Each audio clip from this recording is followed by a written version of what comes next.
The House will be in order. The chair lays before the House a communication from the Speaker.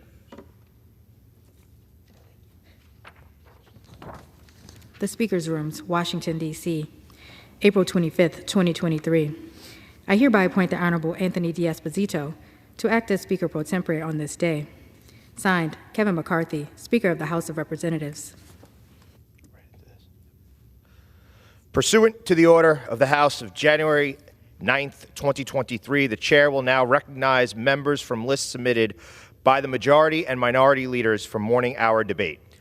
The chair will alternate recognition between the parties with time equally allocated between the parties and each member other than the majority and minority leaders and the minority whip, limited to 5 minutes, but in no event shall debate continue beyond 1:50 p.m.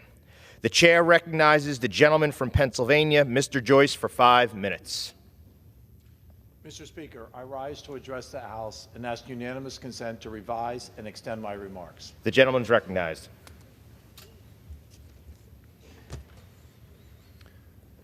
Mr. Speaker, for nearly 3 decades, Chairman Bud Shuster represented the people of Central Pennsylvania here in the halls of Congress.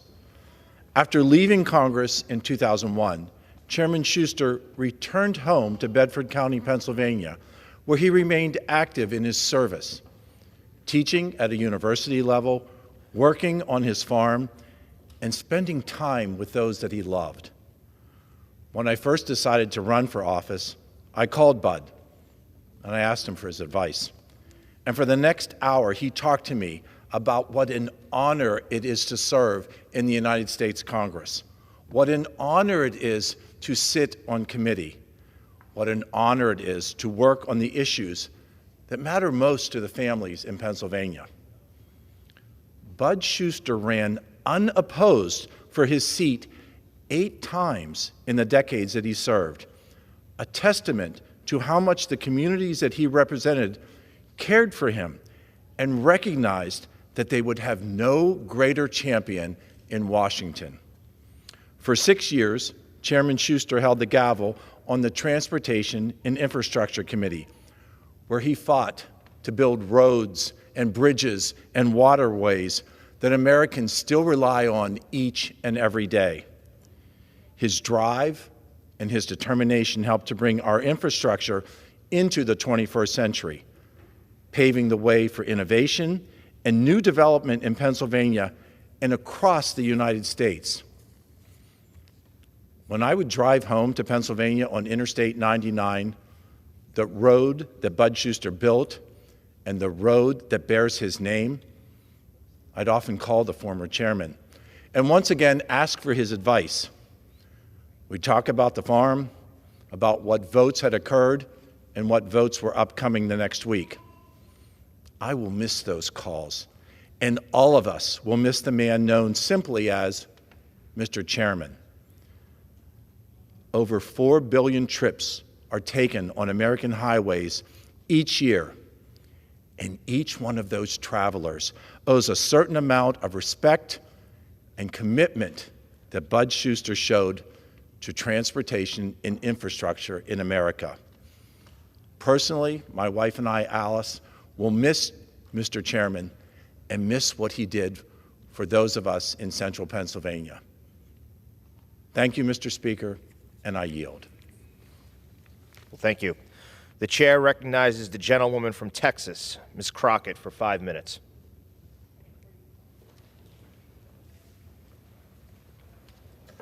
Mr. Speaker, I ask unanimous consent to revise and extend my remarks. The gentlewoman is recognized. I rise today appalled by the Speaker's debt ceiling bill. Right now, the Speaker stands alone, threatening to not pay bills we owe to advance his personal policy preferences. If we don't pay our bills, there will be catastrophic consequences for everyone. The interest rate will skyrocket, making it nearly impossible to afford a home, a car, closing opportunities for upward mobility for millions of Americans. The stock market will crater as investors lose faith in the ability of our government to perform even the most basic function because of the Speaker's bill. The result would be millions of Americans' retirement accounts wiped out. For years, the threat of such economic catastrophe historically economic catastrophe historically made even the threat of default off limits. But the Speaker knows that what he had is an extreme minority in his caucus, and what he wants is deeply unpopular. So he is trying to hold our government hostage. He stands alone because he knows that no Democrat will support this ransom. So he needs each and every Republican to fall in line behind him. I hope my colleagues on the other side of the aisle know that their constituents are watching to see who their representative came to Congress to fight for, your Speaker or your seniors. The Speaker's bill will add additional work reporting requirements for seniors in their 50s in order to receive basic food assistance.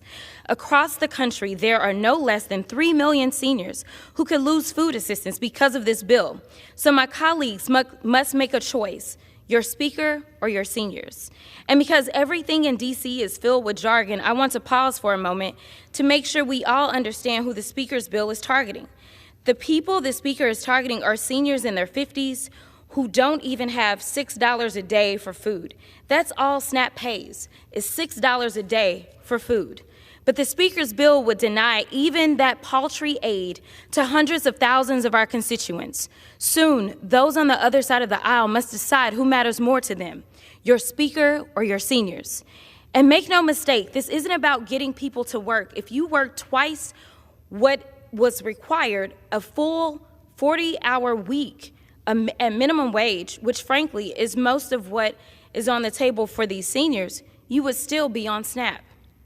The only way the Speaker's bill saves money, which he does say, is if people have their benefits stripped away, if seniors go hungry. So each of my colleagues must ask who matters more, your Speaker or your seniors. And the Speaker's bill will kick seniors off SNAP rolls. Many seniors can't find a job at all because they face age discrimination. There is a reason the current law exempts those over 49 to expect them to have the same odds of finding a job as a younger recipient. It is callous and cruel. So ask yourselves, who did you come to Congress to serve, your Speaker or your seniors? Even though the bill is only supposed to apply to able-bodied adults without dependents, that claim is laughable. Many of our constituents in their 50s are grandparents. They have child care responsibilities, even if the child isn't their dependent. Requiring them to neglect their grandchild or else go hungry is cruel and heartless. I hope my colleagues ask themselves who they came to Congress to serve, your Speaker or your seniors, because so many seniors will go hungry if the Speaker's bill becomes law. As the pandemic SNAP policies are ending, state agencies are responsible for updating participants' information so those eligible for assistance don't go hungry. But in many states, no outreach or only perfunctory outreach was performed. My concern is that if the Speaker's bill becomes law, tens of thousands of seniors who think they aren't subject to these reporting requirements will suddenly find themselves without benefits. And if for any reason these seniors are denied benefits under the Speaker's bill, they will be ineligible for food assistance for the next 3 years. So when we vote on this bill, we will be voting on a very simple question: support your Speaker or support your seniors. The burden lies with each of my colleagues on the other side of the aisle. It is within your range, it is within your power to protect our seniors. Right now, the Speaker stands alone with a deeply unpopular proposal. Each of my colleagues on the other side of the aisle are asked to starve our seniors. If that is the policy of this House, that responsibility will be entirely on your shoulders. The choice is now yours. Quite simply, each Republican must answer the question: who do you fight for, your Speaker or your seniors? With that, I yield.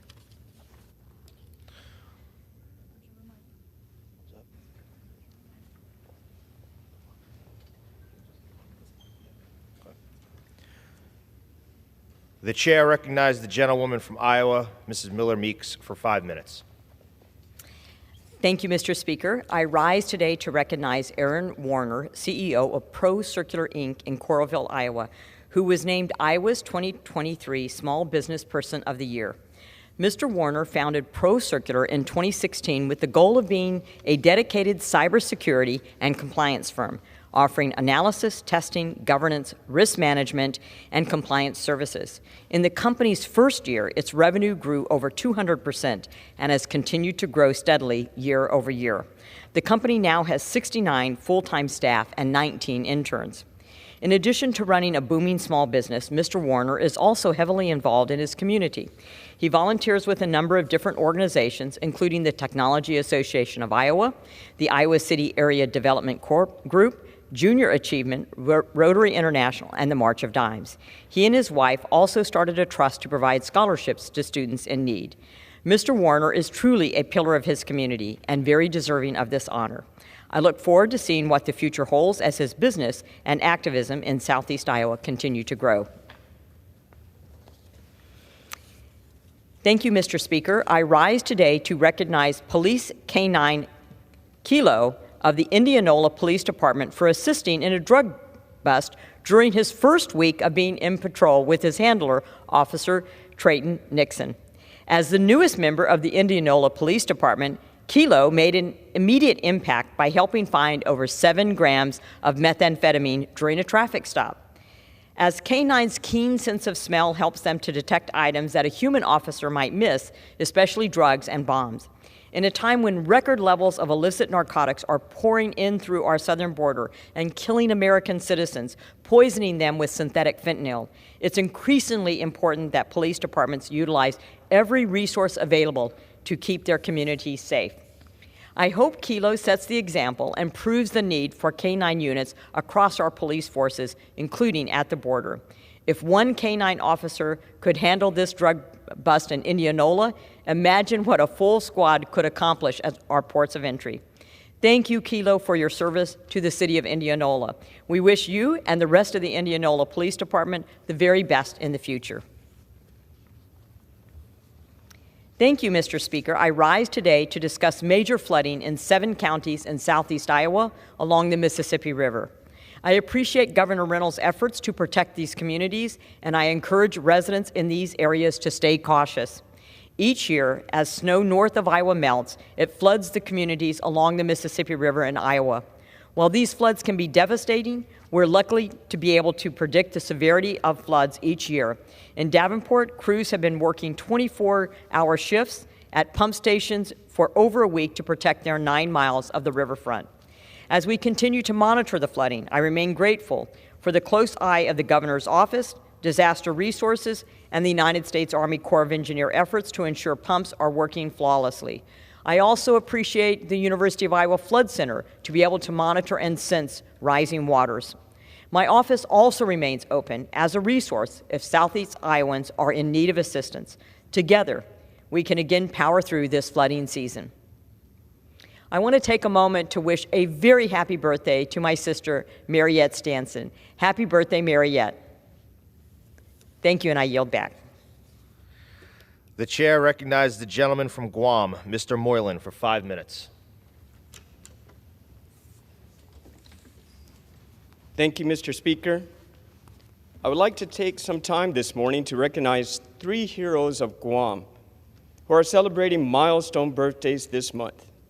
First, there's Mr. Troy Moylan, who is an icon within the business community of Guam, a proud son, husband, father, brother, and family man.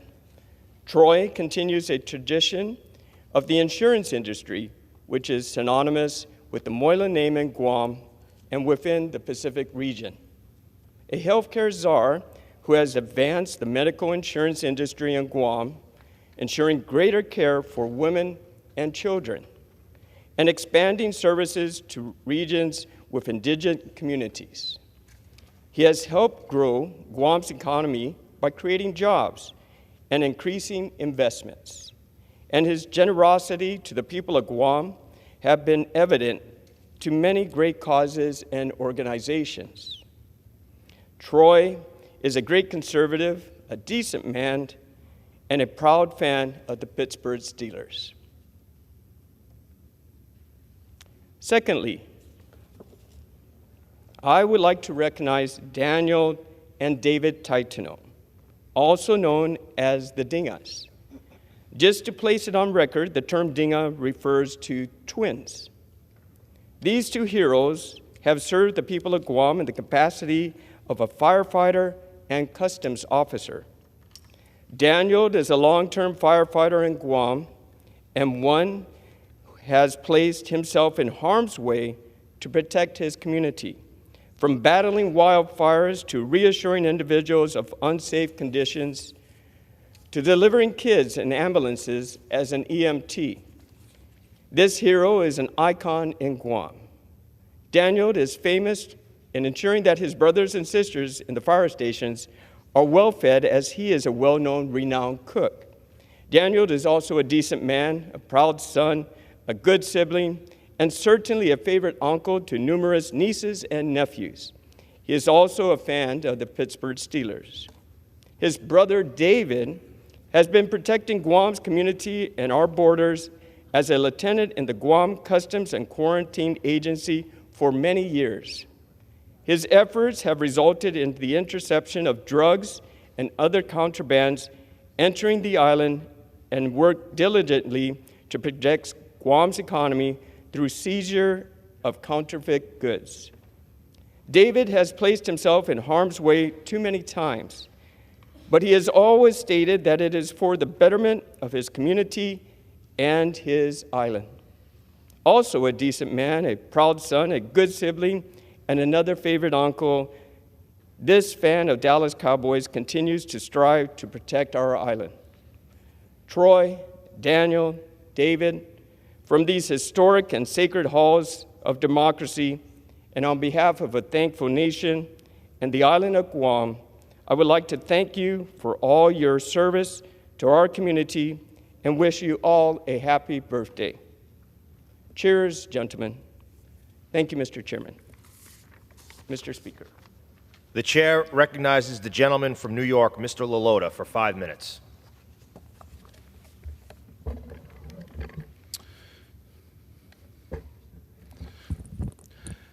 Mr. Speaker, I rise today to draw attention to a critical veterans program that has been helping veterans in my district for years. The PFC Joseph P. Dwyer Peer Support Program is a program that helps veterans deal with the invisible scars of war, including PTSD. This program was named after Iraq War veteran Army Private First Class Joseph Dwyer, a native of Mount Sinai, New York. After years of struggling with PTSD and addiction, PFC Dwyer passed away. He tried to seek help, but it was never enough. As a Navy veteran myself, I understand the difficulties of many of our service members face when they return home. I recently introduced the PFC Joseph P. Dwyer Peer Support Program Act to help nationalize an important program that has been incredibly successful in my district. This program has a proven track record of success in helping veterans deal with their mental health issues in a safe and welcome environment among their fellow veterans. My bipartisan bill would provide grants for state and local entities across the country to make the program easily accessible for all Americans. Mr. Speaker, I urge all of my colleagues to support this common sense bill to help our veteran community. Mr. Speaker, I rise today to call on the Chinese Communist Party to release Kai Li of Huntington Station, who has been unjustly held as a prisoner by the CCP since 2016. Mr. Li emigrated to the United States from China decades ago and soon after became a United States citizen. For years, Mr. Li visited China to see relatives and conduct business, never having an issue. Yet in 2016, while Mr. Li was visiting Shanghai for the anniversary of his mother's passing, he was apprehended by Chinese police at the Shanghai airport. Mr. Li's secret trial ended in just an hour, and he was sentenced to 10 years in prison for espionage. Mr. Speaker, Mr. Li is being detained unjustly and for purely political reasons. On March 17th, I sent a letter to Secretary Blinken urging him to do everything possible to bring Mr. Li home. I again urge President Biden, Secretary Blinken, and Ambassador Burns to bring Kai Li home. He and his family have suffered long enough. Let's bring him home.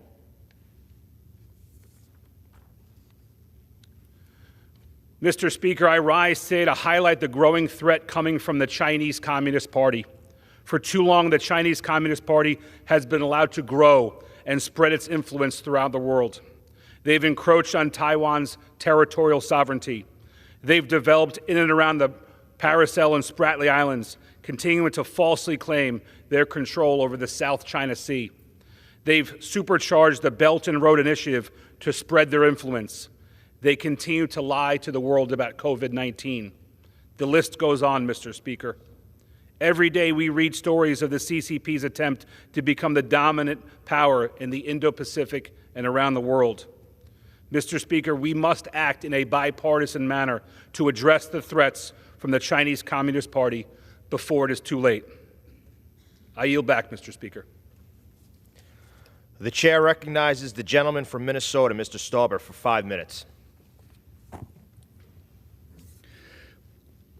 Thank you, Mr. Speaker.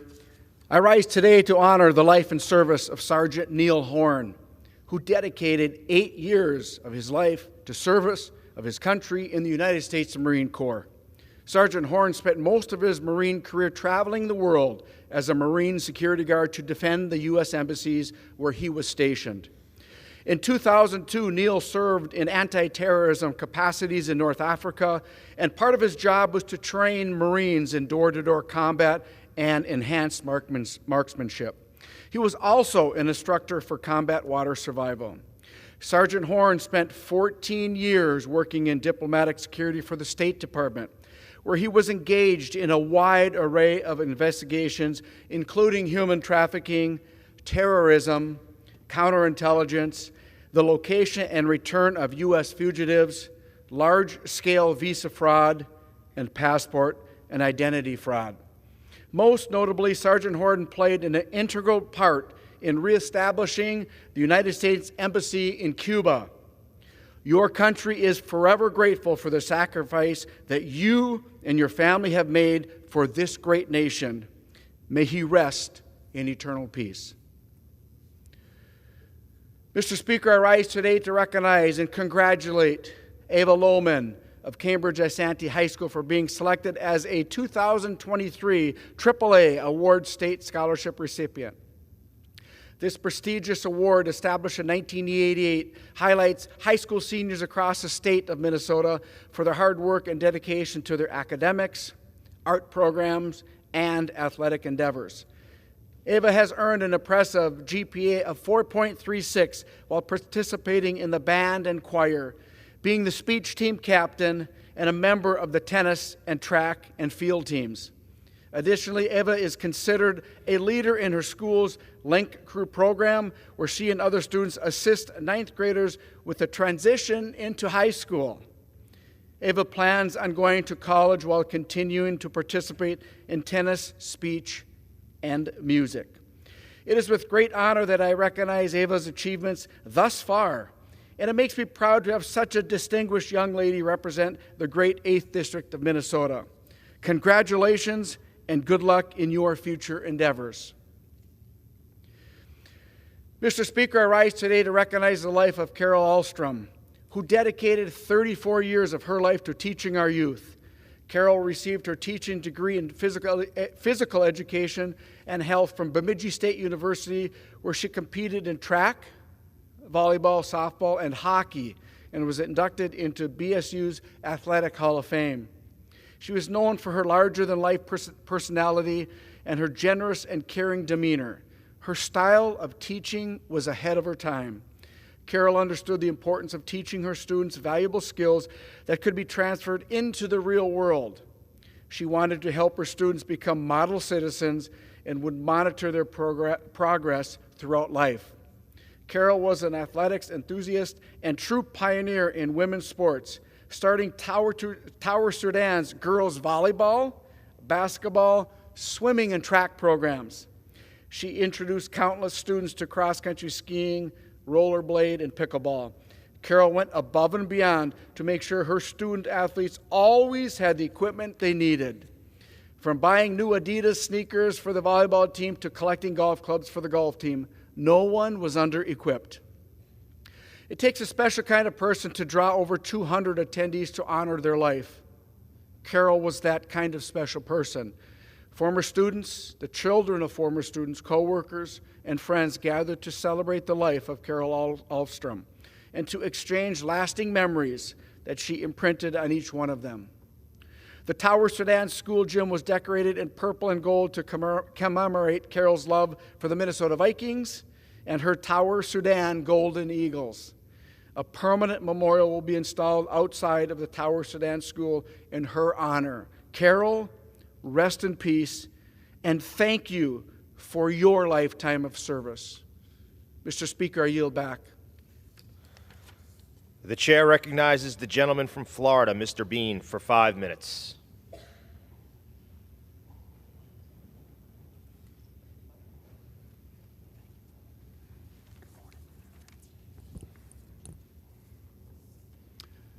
Mr. Speaker, the secret is out. People have discovered the beauty of Amelia Island and Nassau County. I rise today to recognize National Travel and Tourism Week in my neck of the woods in Nassau County, Florida. I want to congratulate and celebrate everyone who is in the tourism industry. 70% of Nassau County's economy comes from visitors. Some say they come for the great beaches, parks, or golf, but the real secret sauce is the warm southern hospitality. Tourism is the largest creator of jobs and tax dollars in Nassau County, and this week is a chance to celebrate our tourism community and highlight the people that work in this important sector. Through their customer service and positive interactions with visitors, they are helping promote Amelia Island and Nassau County not only as a top 10 island destination, but as a beloved destination for travelers to make memories. Today, it's fitting that on its 40th anniversary, we recognize May 7th through 13th, 2023, as National Travel and Tourism Week in Nassau County, Florida. Mr. Speaker, I rise today to honor the 170th anniversary of the Duval County Medical Society, a remarkable organization that has greatly improved the medical community and health of Northeast Florida. In the 1800s, Jacksonville was suffering from a series of outbreaks of smallpox, dengue fever, and malaria, struggling to come up with a solution, and no public health system in the state. A group of 8 local physicians decided to come together and do something about it. On May 25th, 1853, they chartered the Duval County Medical Society, the first medical society in the state of Florida to bring physicians together to solve the public health crisis.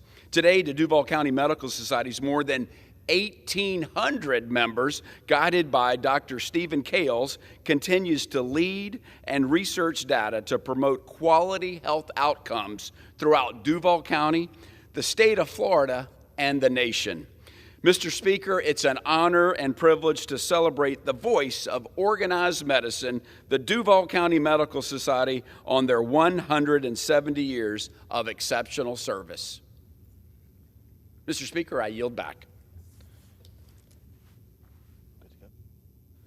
Pursuant to Clause 12A of Rule 1, the chair declares the House in recess until 2 p.m. today.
The House will be in order. The prayer will be offered by Chaplain Kibben. Would you pray with me? Holy God, the reports of war sadly are not rumors. For the people of Sudan, war is once again their reality. So we pray your peace over Khartoum and throughout Sudan. Sovereign Lord, call each leader and citizen to turn from evil and do good. Establish among them a lasting truce between the opposing sides so that no just cause is dishonored, but each person is held accountable for wrongdoing. In you only can peace be found from the rampant abuses and widespread deception. In you only will the Sudanese people emerge from the horrific shortage of food, fuel, and water. Ensure that other nations in their proximity are not inclined to become entangled in the dispute between Sudan's warring factions. Remain the judge between the nations. Settle the disputes of the peoples within their country's borders, that the region would know peace.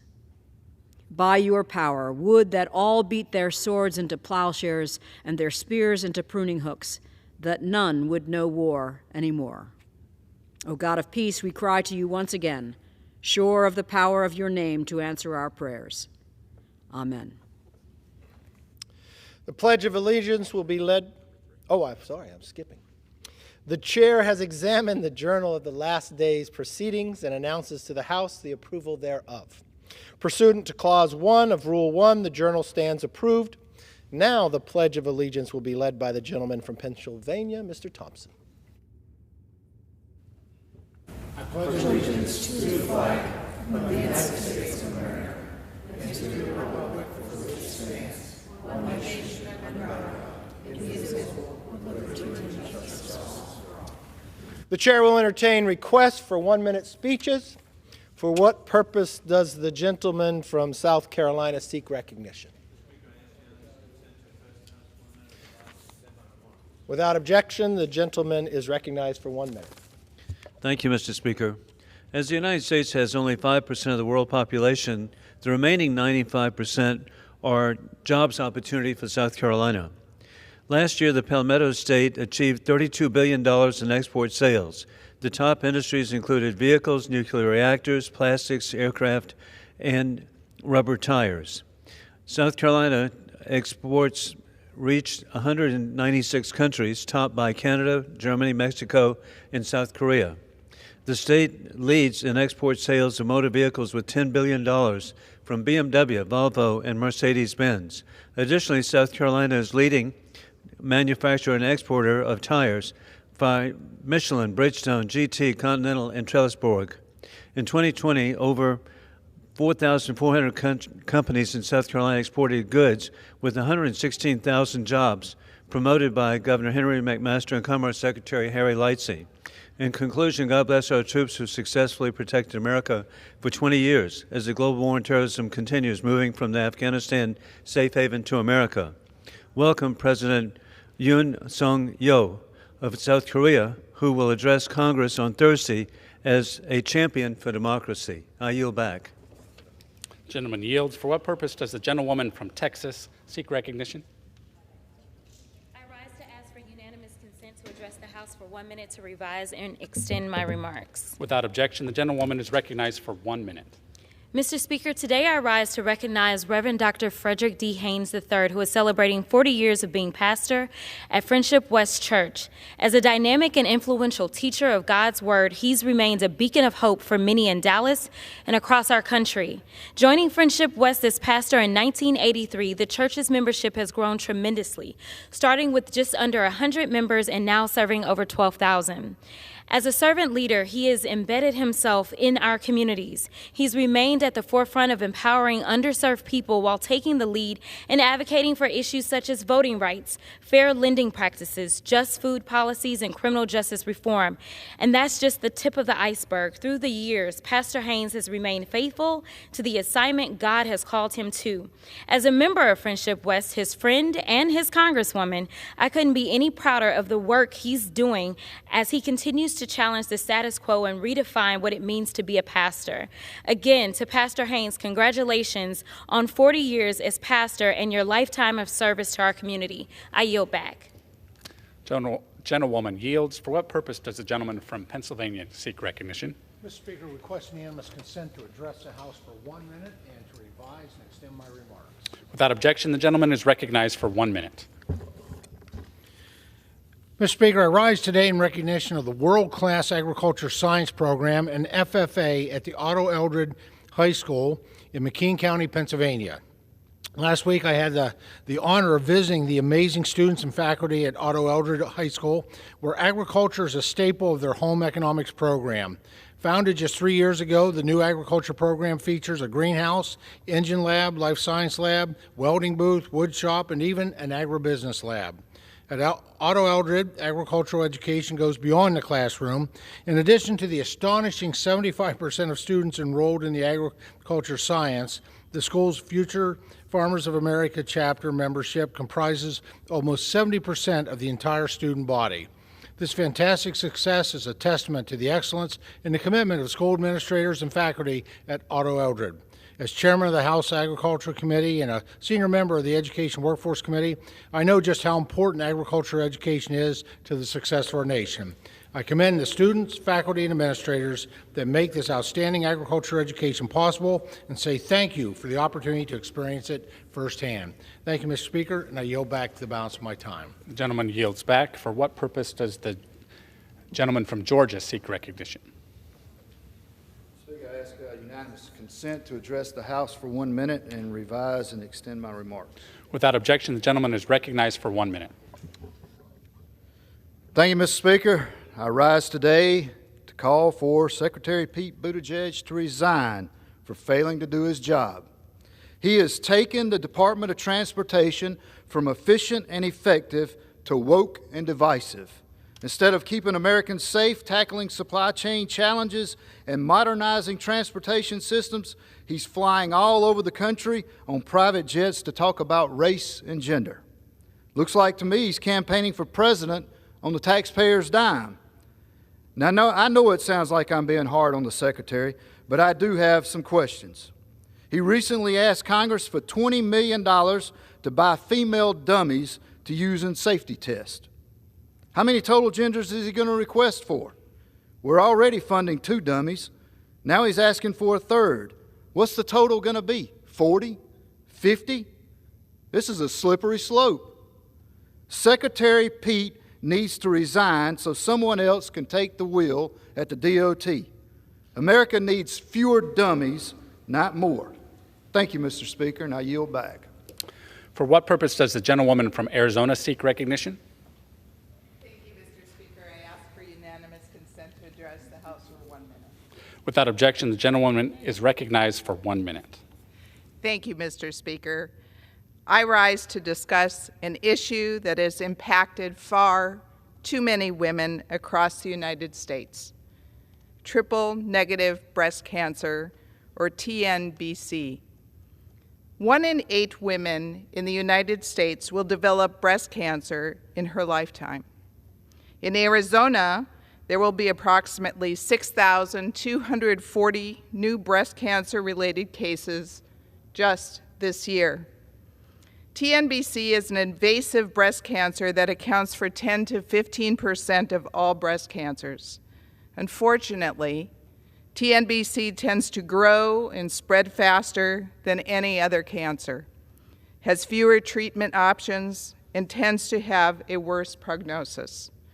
Researchers at the University of Arizona have been working to create a less toxic treatment for TNBC, and a new study has provided clues about potential new approaches to treatment. This is good news in the fight against cancer, but we must continue to invest in research and innovation to combat TNBC and protect women, and I yield back. Gentlewoman's time has expired. For what purpose does the gentleman from New York seek recognition? I ask unanimous consent to address the House for 1 minute and to revise and extend my remarks. Without objection, the gentleman is recognized for 1 minute. Mr. Speaker, today I rise to recognize one of America's greatest allies, the State of Israel. Tomorrow, Israel will celebrate its 75th anniversary. As a representative of New York's 17th Congressional District, which is home to one of the largest Jewish populations in the country, I stand here with a deep sense of pride and honor for all that Israel has accomplished. Israel is a beacon of freedom, liberty, and hope, and its success is testament to the resilience of its citizens. For 75 years, the State of Israel has stood strong, overcoming countless challenges and emerging as a leader in technology, science, and diplomacy.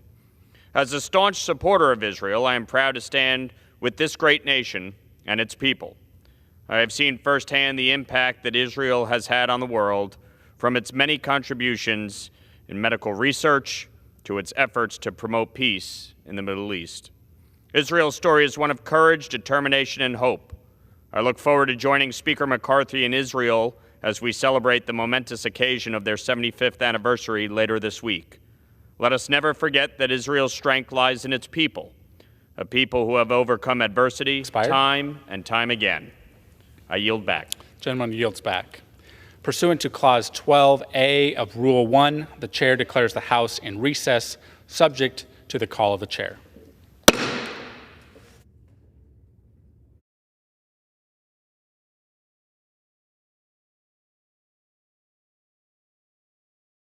Clause 8 of Rule 20, the Chair will postpone further proceedings today on motions to suspend the rules on which a recorded vote or the yeas and nays are ordered, or votes objected to under Clause 6 of Rule 20.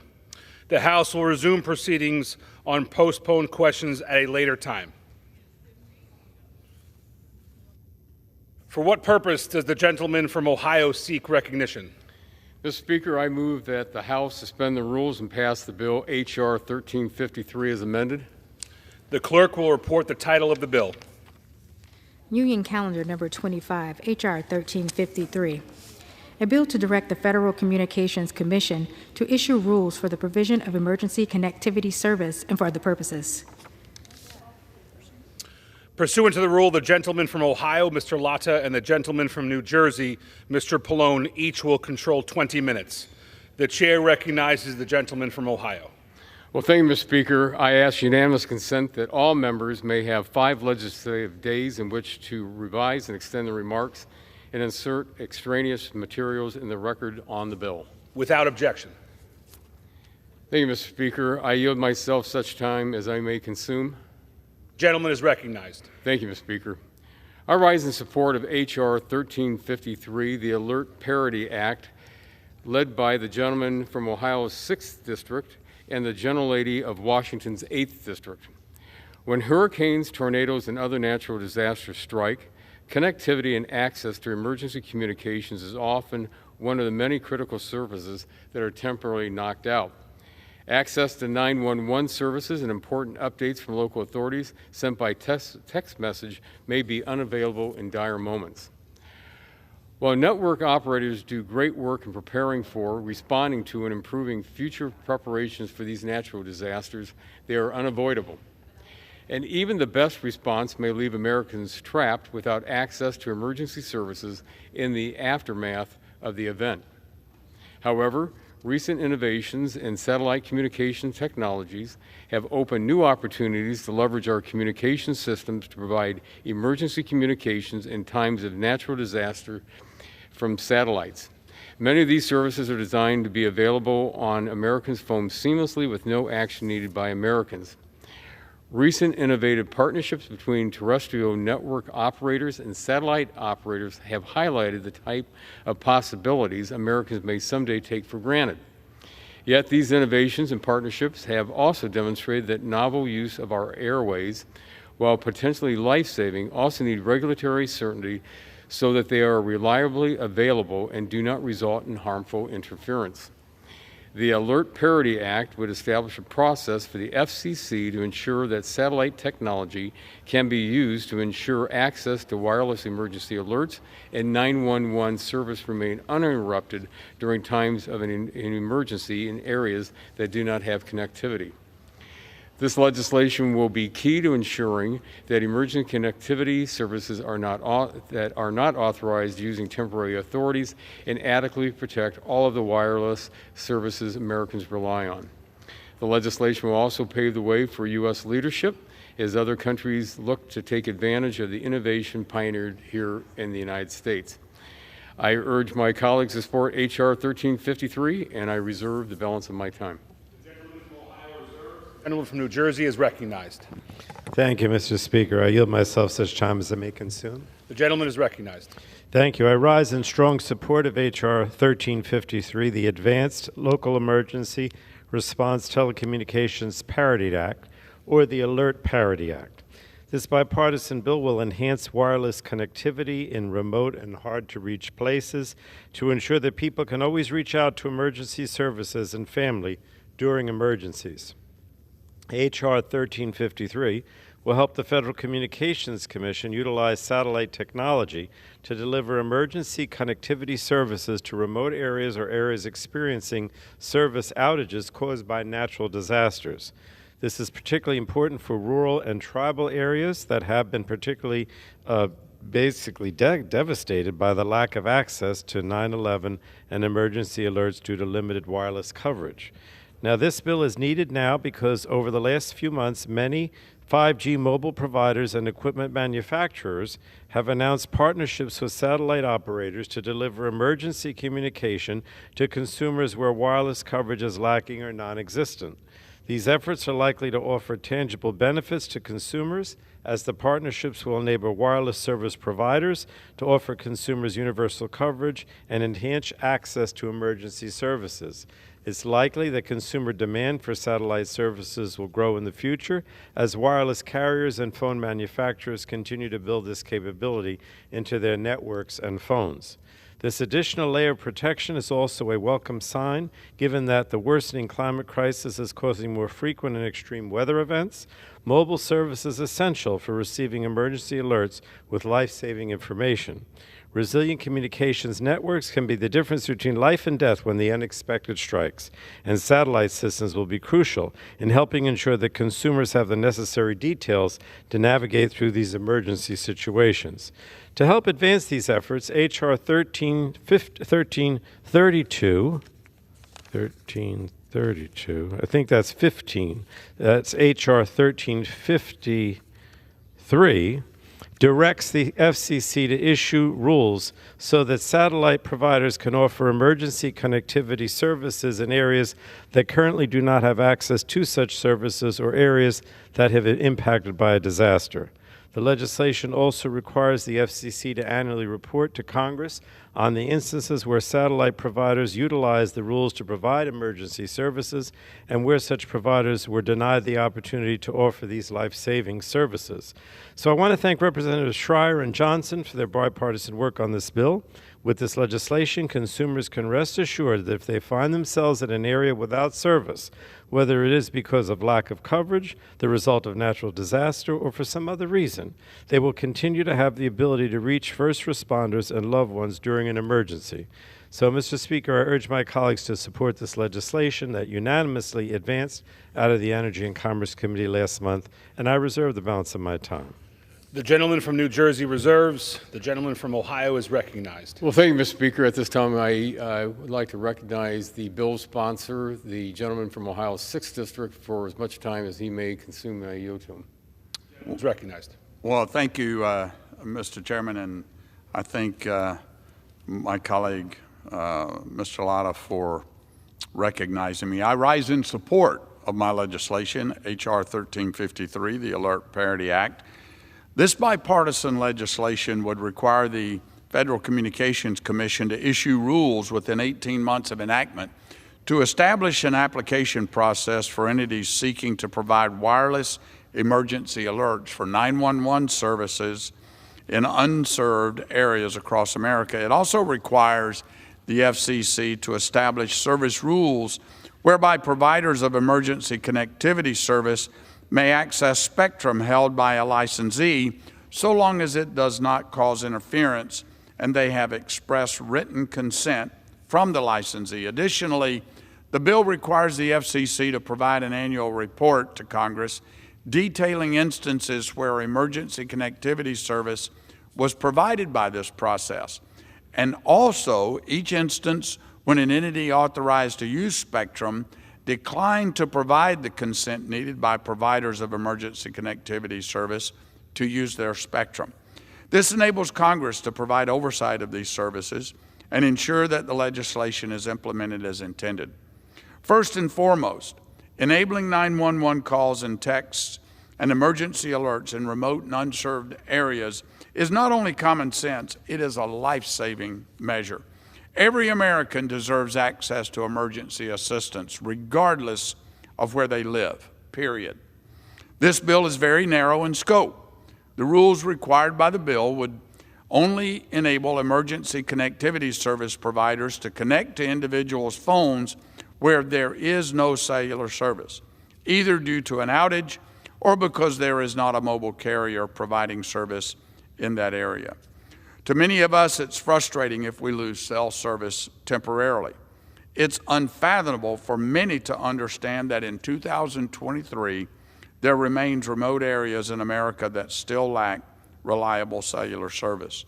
Now that there is technology that will enable distressed Ohioans in rural Appalachia and all such rural areas across the United States who lack mobile cell service to reach emergency assistance, I believe we have a responsibility to make it happen, to ensure American innovation can serve our communities that are otherwise left out.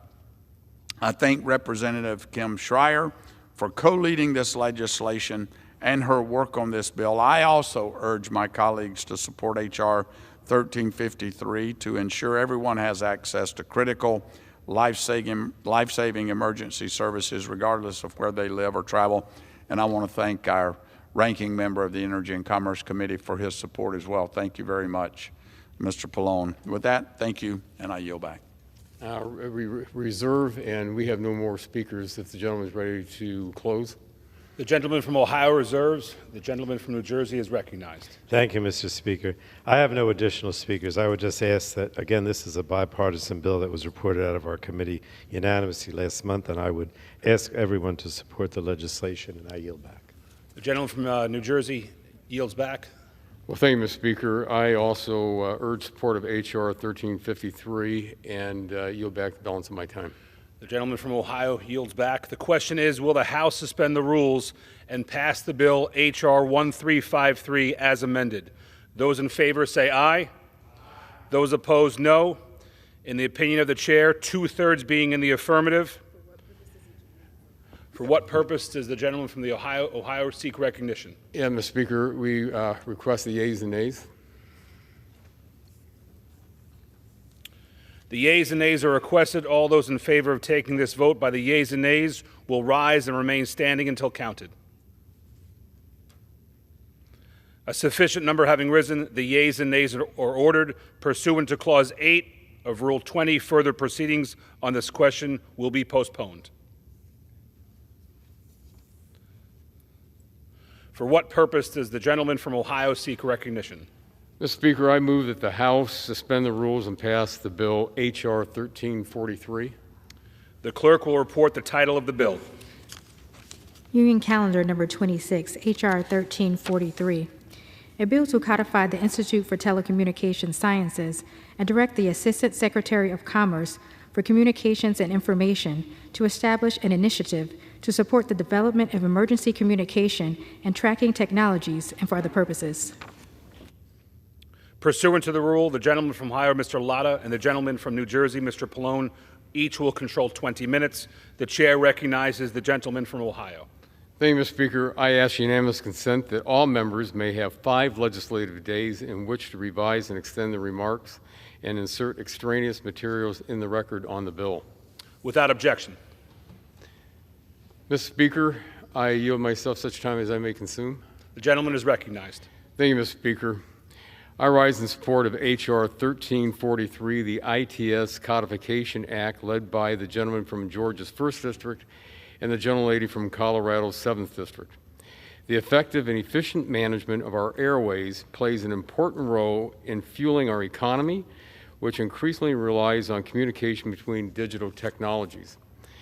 As demand for wireless technology continues to grow, we must continue to focus on identifying potential opportunities to make more spectrum available for commercial use, including reallocating and sharing spectrum from federal users.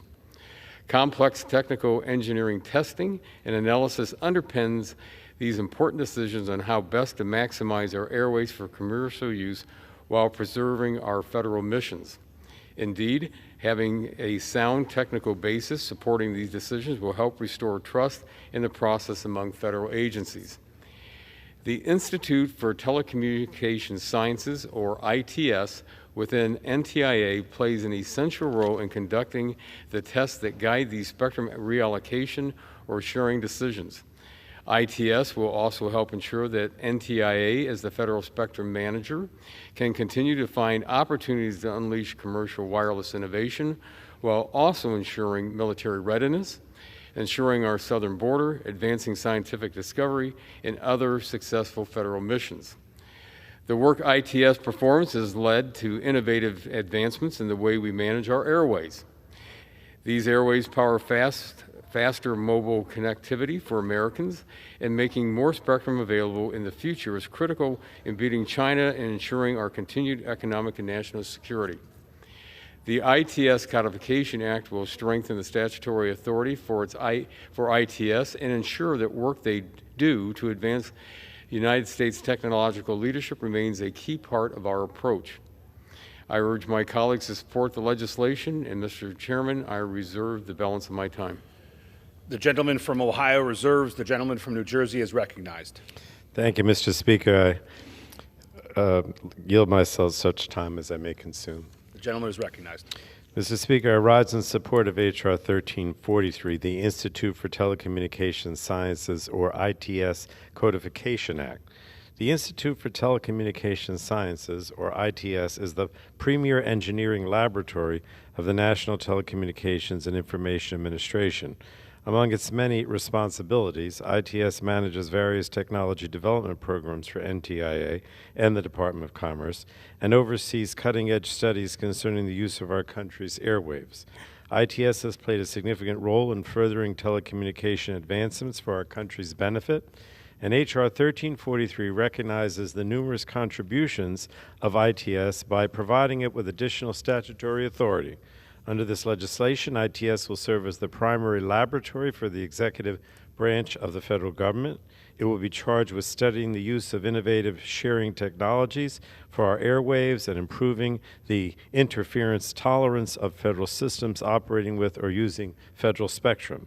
The legislation also will allow the Assistant Secretary of Commerce for Communications and Information, acting through the head of the ITS, to enter into agreements needed to carry out the functions of the laboratory. This bill also requires the Assistant Secretary to establish an initiative to support the development of emergency communication and tracking technologies. These technologies would then be used to locate people trapped in areas where mobile connectivity may not be available due to natural disasters and other devastating events. So I want to commend Representatives Peterson and Carter for their bipartisan work on this bill. It will ensure that one of our nation's key telecommunications facilities has the necessary tools and resources to not only continue its work, but also expand its activities. And Mr. Speaker, I urge my colleagues to support this bipartisan bill, which unanimously passed the Energy and Commerce Committee last month, and I reserve the balance of my time. The gentleman from New Jersey reserves. The gentleman from Ohio is recognized. Well, thank you, Mr. Speaker. At this time, I yield 3 minutes to the bill's sponsor, the Vice Chairman of the Communication and Technology, the gentleman from Georgia, for 3 minutes. The gentleman is recognized. I thank the gentleman for yielding. Mr. Speaker, I rise today in support of my bill, H.R. 1343, the ITS Codification Act. This legislation would codify the Institute for Telecommunications Sciences, which plays a critical role in making spectrum available for commercial use. As we examine how federal and commercial spectrum is allocated, it's our job as members to ensure the agencies tasked with managing spectrum have the technical resources they need to be successful in their missions. ITS is an essential part of the National Telecommunications and Information Administration, and we must strengthen its statutory authority to ensure it continues informing important spectrum policy decisions. This testing center will also play an important role in America's ability to stay ahead of international competitors like China on spectrum policy.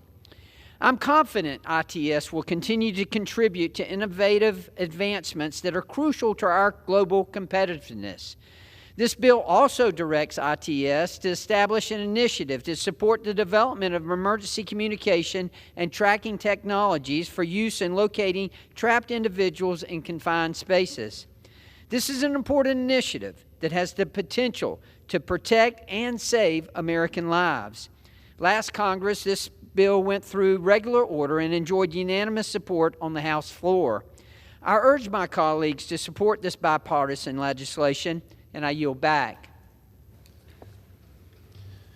Mr. Speaker, reserve the balance of our time, but the gentleman is our last speaker, so we're ready to close. The gentleman is. The gentleman from Ohio reserves. The gentleman from New Jersey is recognized. Thank you, and I have no additional speakers. Mr. Speaker, I would again urge my colleagues to support this bipartisan bill. As I mentioned, it unanimously passed the Energy and Commerce Committee last month. It is important, and I would urge my colleagues on both sides of the aisle to support the bill. I yield back. The gentleman from New Jersey yields. Thank you, Mr. Speaker. I also urge support of H.R. 1343 and passage by the House, and yield back the balance of my time. The gentleman from Ohio yields. The question is, will the House suspend the rules and pass the bill H.R. 1343 as amended? Not amended. Those in favor say aye. Aye. Those opposed, no. In the opinion of the chair, 2/3 being in the affirmative, the rules are suspended, the bill is passed, and without objection, the motion to reconsider is laid on the table. For what purpose does the gentleman from Ohio seek recognition? Mr. Speaker, I move that the House suspend the rules and pass the bill H.R. 1339. The clerk will report the title of the bill.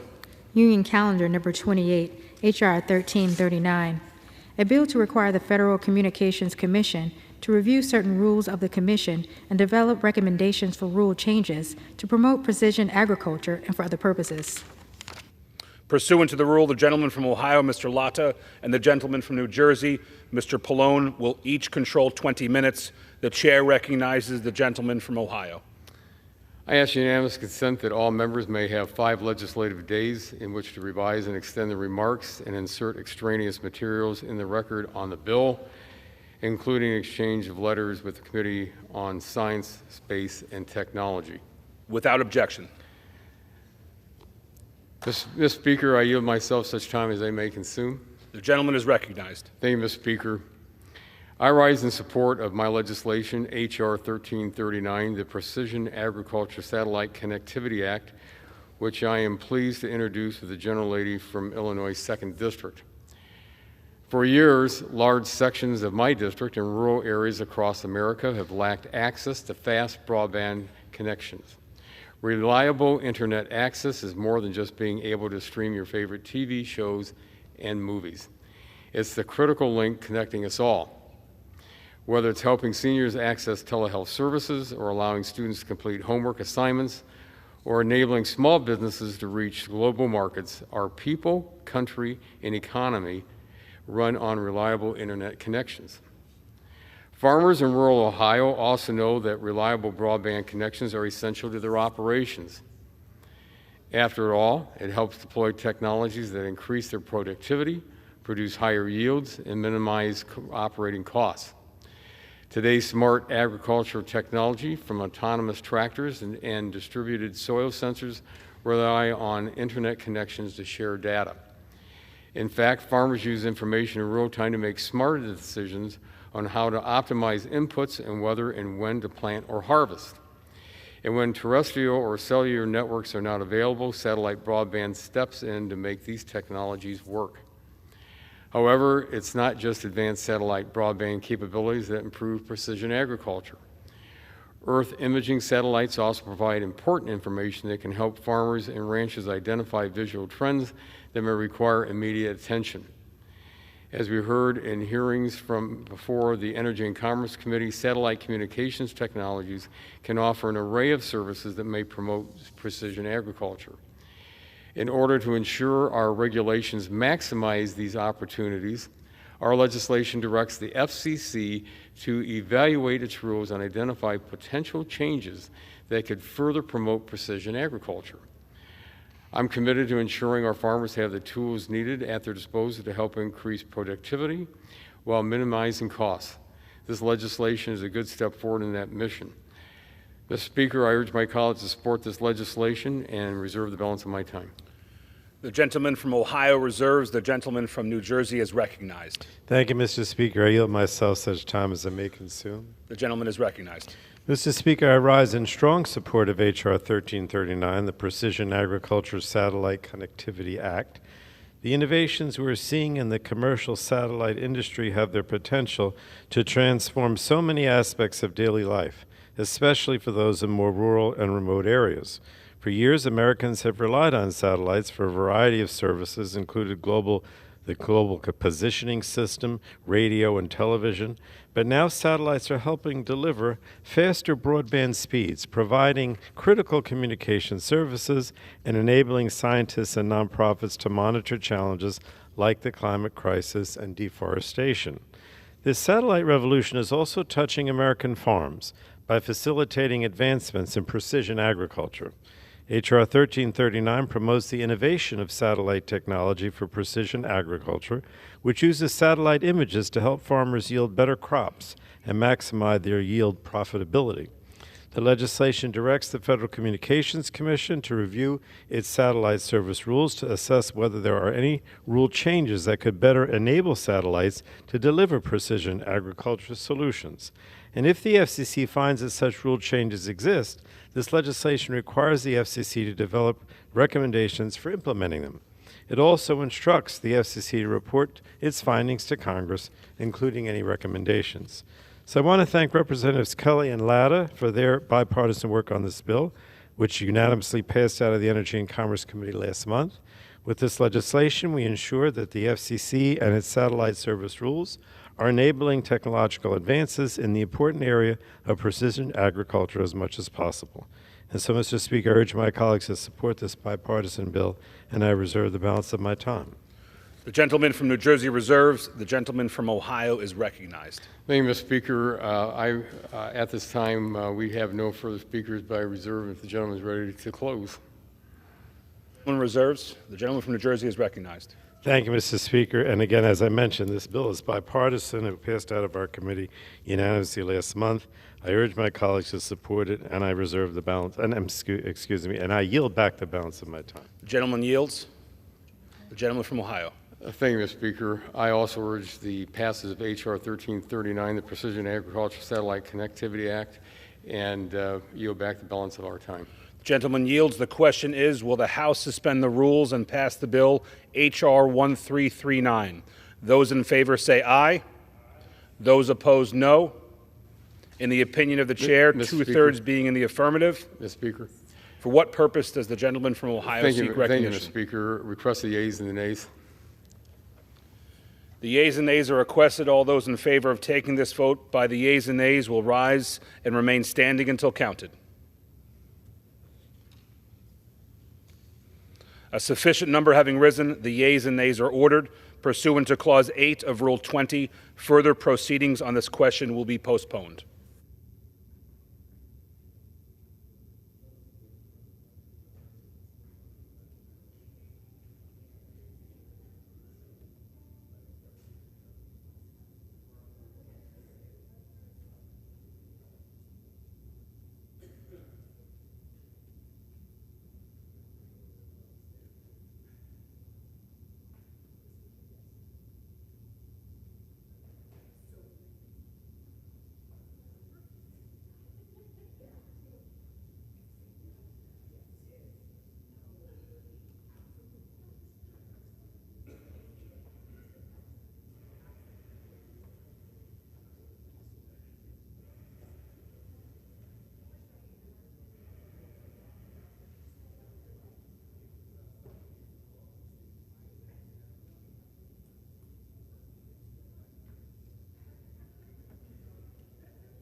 For what purpose does the gentleman from Texas seek recognition?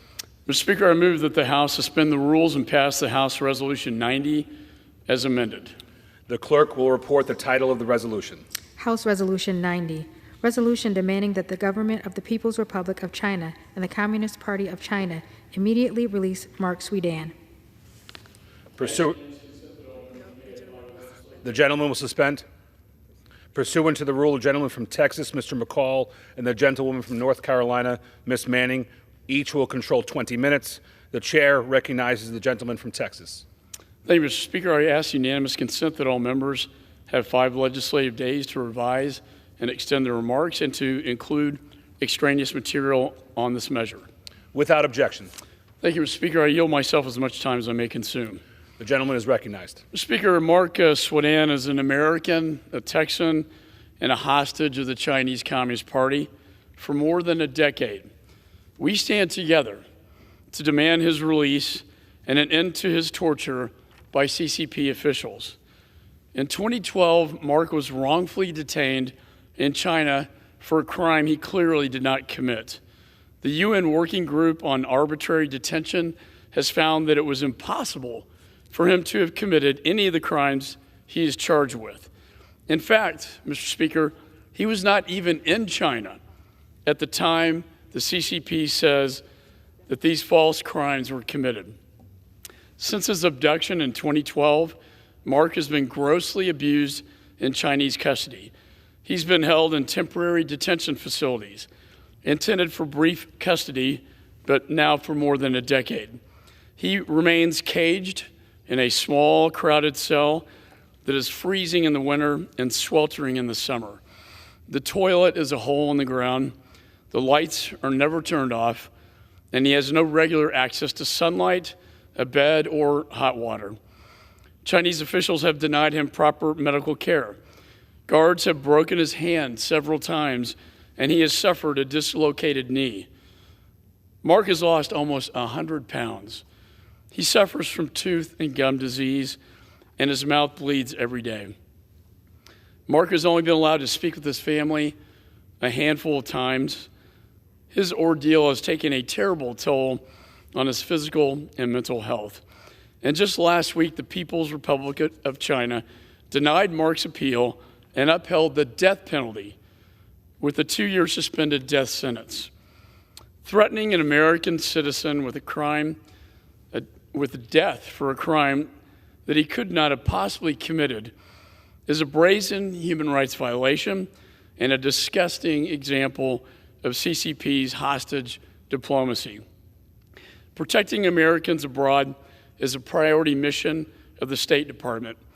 Yet the state has failed to secure Mark's release or hold the CCP accountable for its gross violation of his basic human rights. Instead, the Biden administration continues to prioritize engagement with the PRC over all else, even the safety of American citizens. This bipartisan resolution before us today unanimously passed the Foreign Affairs Committee in February. It condemns the CCP for their violation of international law and demands the immediate release of Mr. Swedan. Furthermore, it urges the Biden administration to hold the CCP accountable for its blatant violation of human rights and international law. I want to thank my good friend and my Texas colleague, Mr. Cloud, for introducing this resolution, which deserves our unanimous support. And with that, I reserve the balance of my time. The gentleman from Texas reserves. The gentlewoman from North Carolina is recognized. Mr. Speaker, I rise in strong support of this resolution, and I yield myself as much time as I may consume. Mr. Speaker, the resolution in front of us today is not just timely, it is urgently important. Earlier this month, a court in the People's Republic of China denied an appeal by U.S. national Mark Swedan, who has been wrongly detained in China, and upheld his death penalty with a 2-year suspended death sentence. The PRC has detained Mark since his arrest for drug-related crimes in 2012, even though he was not convicted until 2019. He has been arbitrarily detained for more than 10 years and has been denied regular communication with his family, regular access to United States consular officials, and has not had access to competent medical care and treatment.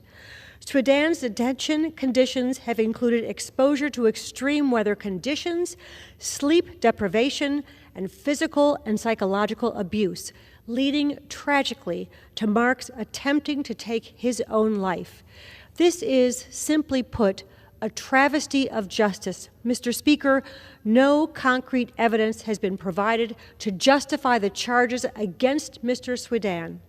In 2020, a United Nations body confirmed what we already knew, that Mr. Sweden has been arbitrarily detained in violation of international law, and we call for his swift release.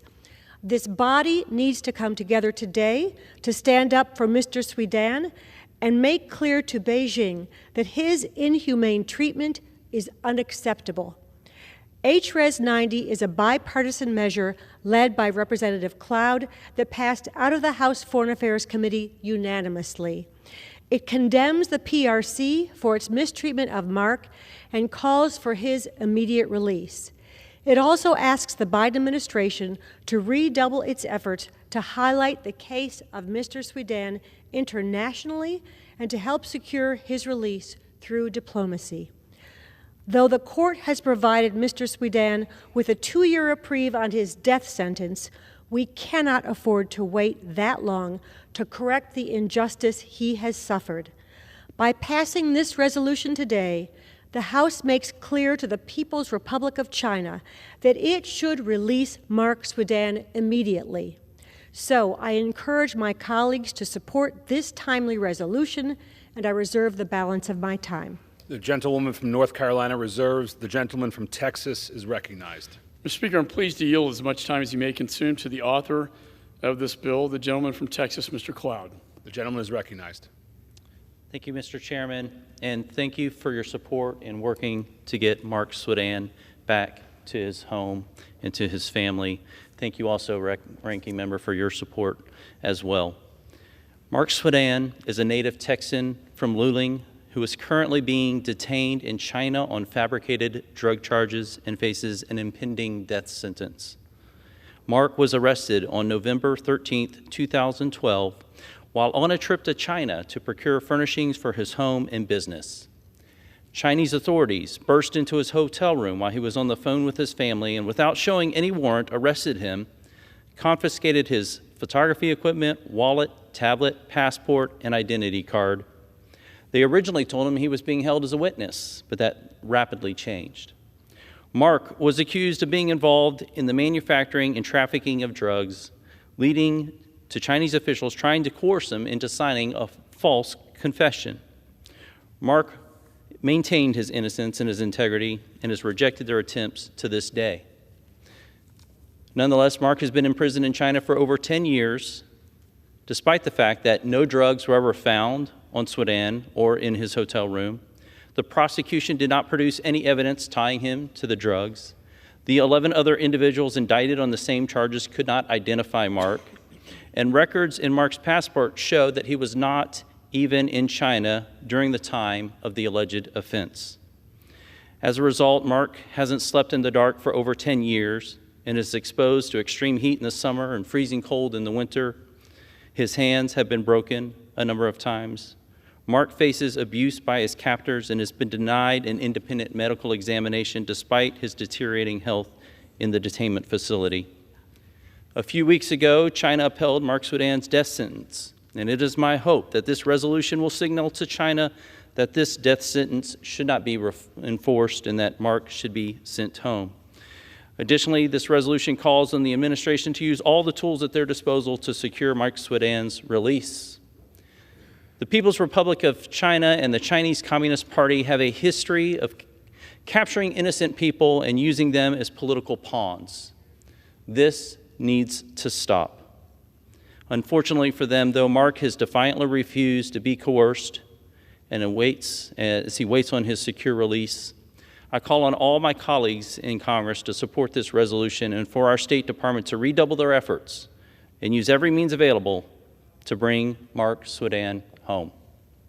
Thank you, and I yield back. The gentleman from Texas reserves. The gentlewoman from North Carolina is recognized. I have no further requests for time. I'm prepared to close if the other side has no further speakers. The gentlewoman from North Carolina reserves. The gentleman from Texas is recognized. Mr. Speaker, I reserve. I have no additional speakers, and I'll be prepared to close after the other side of the aisle. The gentleman reserves. The gentlewoman is recognized. Thank you, Mr. Speaker. I yield myself as much time as I may consume for the purpose of closing. Mr. Speaker, the American people send us to Washington to represent them, to advance the national interest, and most importantly, to keep them safe. When the life and dignity of any American is challenged or undermined, it is our duty as lawmakers to speak out and take action. That is why it is vital that this body condemn the People's Republic of China for its unjust and arbitrary detention and inhumane treatment of American citizen Mark Swedan. That is why it is vital that this body demand that Mr. Swedan be swiftly released and returned to the United States. I hope my colleagues will join me and support this important resolution. I yield back the balance of my time. The gentlewoman yields. The gentleman from Texas is recognized. Mr. Speaker, I yield myself the balance of my time. The gentleman is recognized. Speaker, if we are seen as a weak nation, we'll be treated as such. Appeasement only invites aggression. The U.S. must not tolerate these brazen acts of hostage diplomacy. And I wish that Mark Swedan could somehow hear us in this chamber today, to know that he is not forgotten. But I know that his tireless advocate, his mother, Catherine, is listening. And I know that his CCP captors and abusers are listening too. Our unified bipartisan message to them is simple: free Mark Swedan now. And with that, Mr. Speaker, I yield back. The gentleman yields. The question is, will the House suspend the rules and agree to House Resolution 9-0 as amended? Those in favor say aye. Aye. Those opposed, no. In the opinion of the chair, 2/3 being in the affirmative. Mr. Speaker? For what purpose does the gentleman from Texas seek recognition? I request the yeas and nays. The yeas and nays are requested. All those in favor of taking this vote by the yeas and nays will rise and remain standing until counted. A sufficient number having risen, the yeas and nays are ordered. Pursuant to Clause 8 of Rule 20, further proceedings on this question will be postponed. For what purpose does the gentleman from Texas seek recognition? Mr. Speaker, I move that the House suspend the rules and pass House Resolution 311. The clerk will report the title of the resolution. House Resolution 311, resolution encouraging the expansion and strengthening of the Abraham Accords to urge other nations to normalize relations with Israel and ensure that existing agreements reap tangible security and economic benefits for the citizens of those countries and all peoples in the region. Pursuant to the rule, the gentleman from Texas, Mr. McCall, and the gentlewoman from North Carolina, Ms. Manning, each will control 20 minutes. The chair recognizes the gentleman from Texas. Mr. Speaker, I ask unanimous consent that all members have 5 legislative days to revise and extend their remarks and to include extraneous material on this measure. Objection. Thank you. I yield myself as much time as I may consume. The gentleman is recognized. Mr. Speaker, this week we are marking an incredible milestone: 75 years since the establishment of the State of Israel. Since the day Israel was founded, it faced numerous existential threats. And yet today, Israel is a thriving democracy with a robust economy and one of the world's most capable militaries. Most importantly, the United States and Israel have stood shoulder to shoulder together since day one. Over 7.5 decades, we have worked as friends and partners, and we will continue to work together to overcome shared challenges and reach new triumphs. The United States has long supported Israel's right and ability to defend herself against threats. Our long-term commitment to Israel's security includes the $3.3 billion per year in foreign military financing, assistance, and support for defense technology development. One of the great successes of this support is the Iron Dome air defense system. In May of 2021, when Hamas and Palestinian Islamic Jihad launched more than 4,000 rockets towards Israel, it was the Iron Dome that shot those weapons out of the sky, greatly limiting the number of casualties in this terrifying conflict. Then after this escalation, Congress voted overwhelmingly to resupply the Iron Dome to help Israel keep its citizens safe. The United States will always stand with Israel in its fight against terrorism. Our close partner is also vital to combating the global threat posed by Iran's nuclear program, ballistic missile arsenal, armed UAV attacks, as well as Iran's support for international terrorism, hostage-taking, and human rights abuses.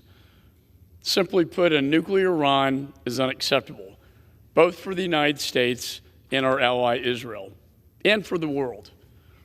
And we are also in full agreement that the IRGC is a foreign terrorist organization, and this designation should remain in place. We are seeing Iran's malign influence spread well beyond the Middle East.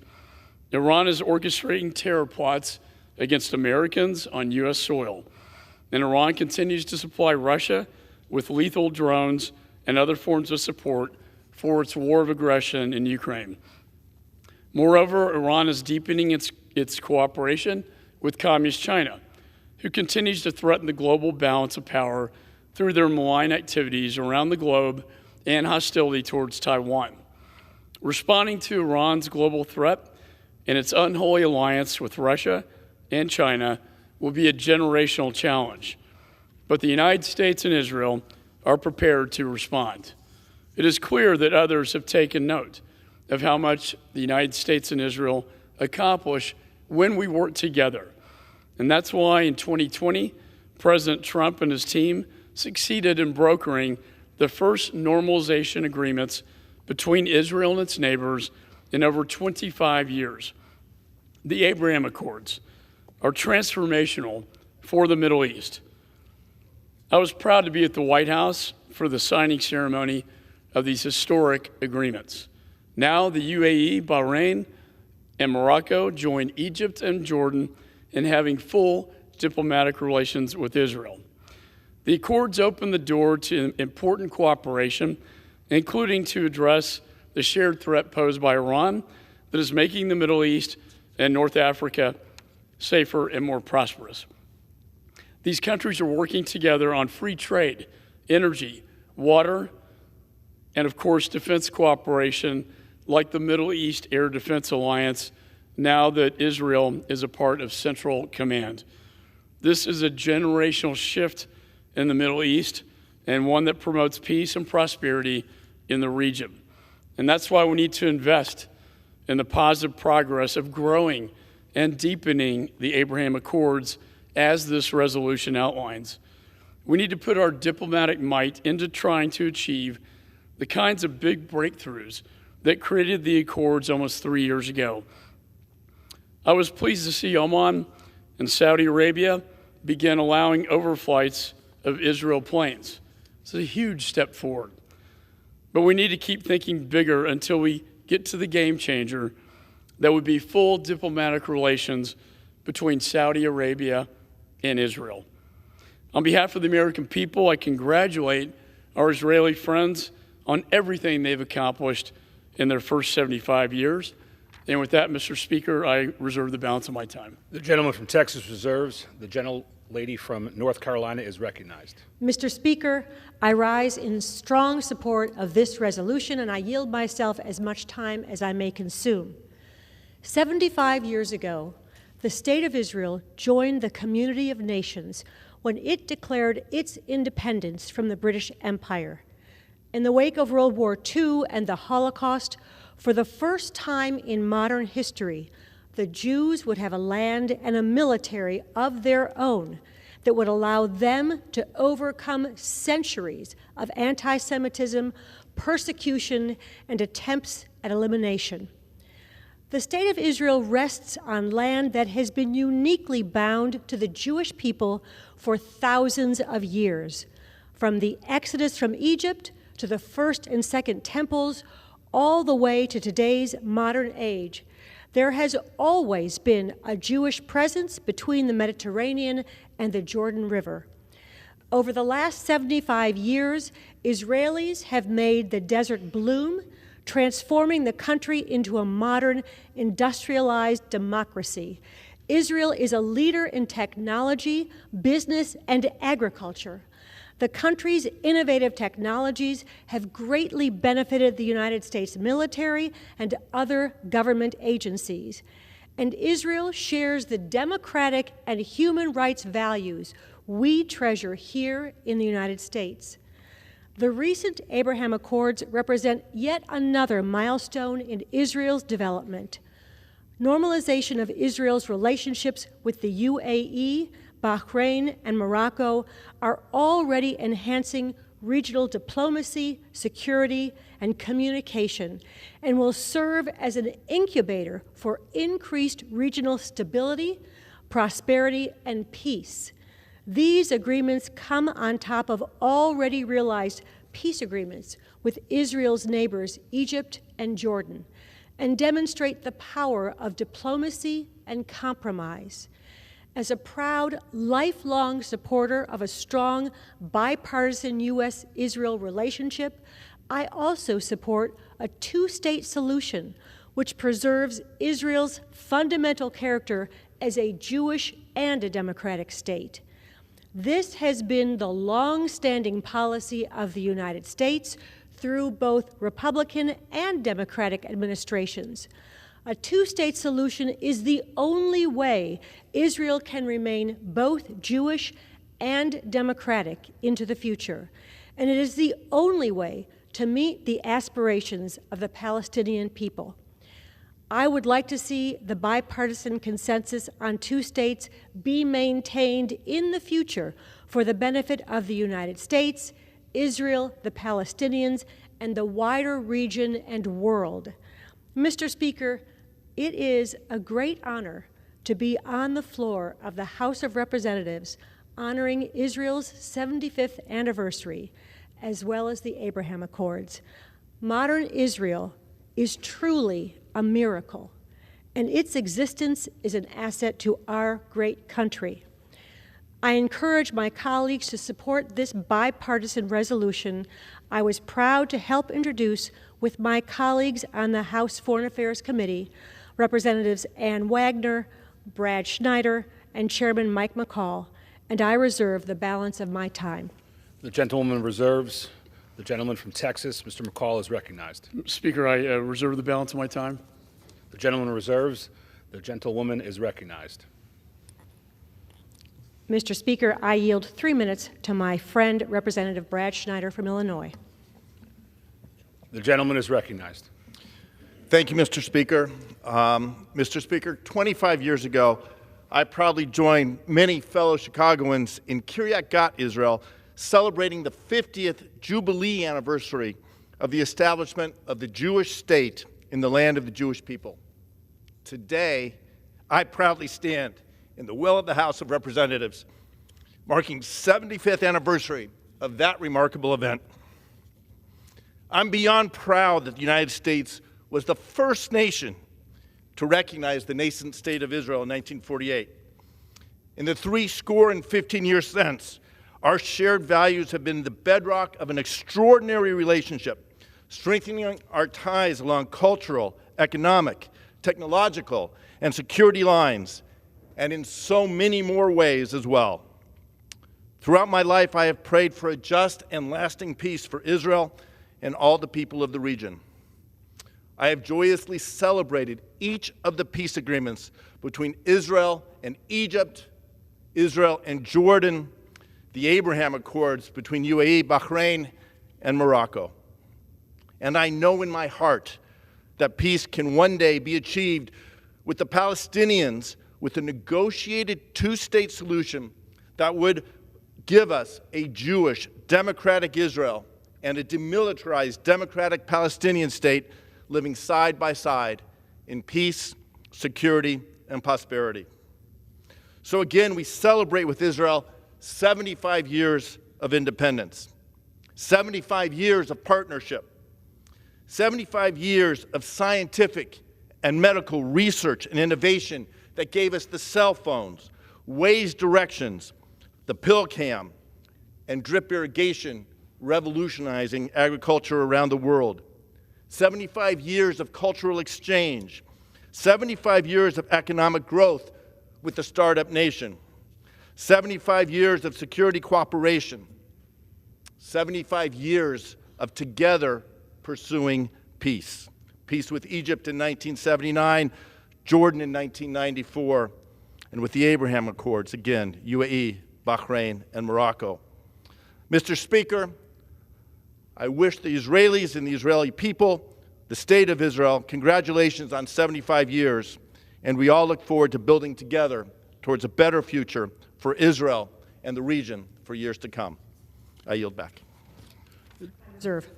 The gentlelady reserves. The gentleman from Texas is recognized. Speaker, I'm pleased to yield as much time as she may consume to the gentlewoman, the author of this resolution, who made it just in the nick of time. From Missouri, Ms. Wagner. The gentlewoman is recognized. I thank my friend, our chairman of the House Foreign Affairs Committee, for yielding, and I am glad that I made it. Thank you, Mr. Speaker. I rise in strong support of House Res 311, which I did introduce to honor 75 years of friendship between the United States and Israel. The decades-long partnership between our nations underpins security in the Middle East and promotes economic growth throughout the region. Tonight marks the beginning of Israel's 75th Independence Day, a remarkable milestone that celebrates the establishment of a democratic Jewish homeland. I've had the privilege to travel to Israel several times as a member of Congress, from Jerusalem to the West Bank. I met so many wonderful and welcoming people there, parents and business people who simply yearn for peace in their region. Being on the ground in the Holy Land was among the most moving experiences of my life. The United States was the very first nation to stand in recognition of Israel at its founding in 1948, and I am proud of what our countries have accomplished together.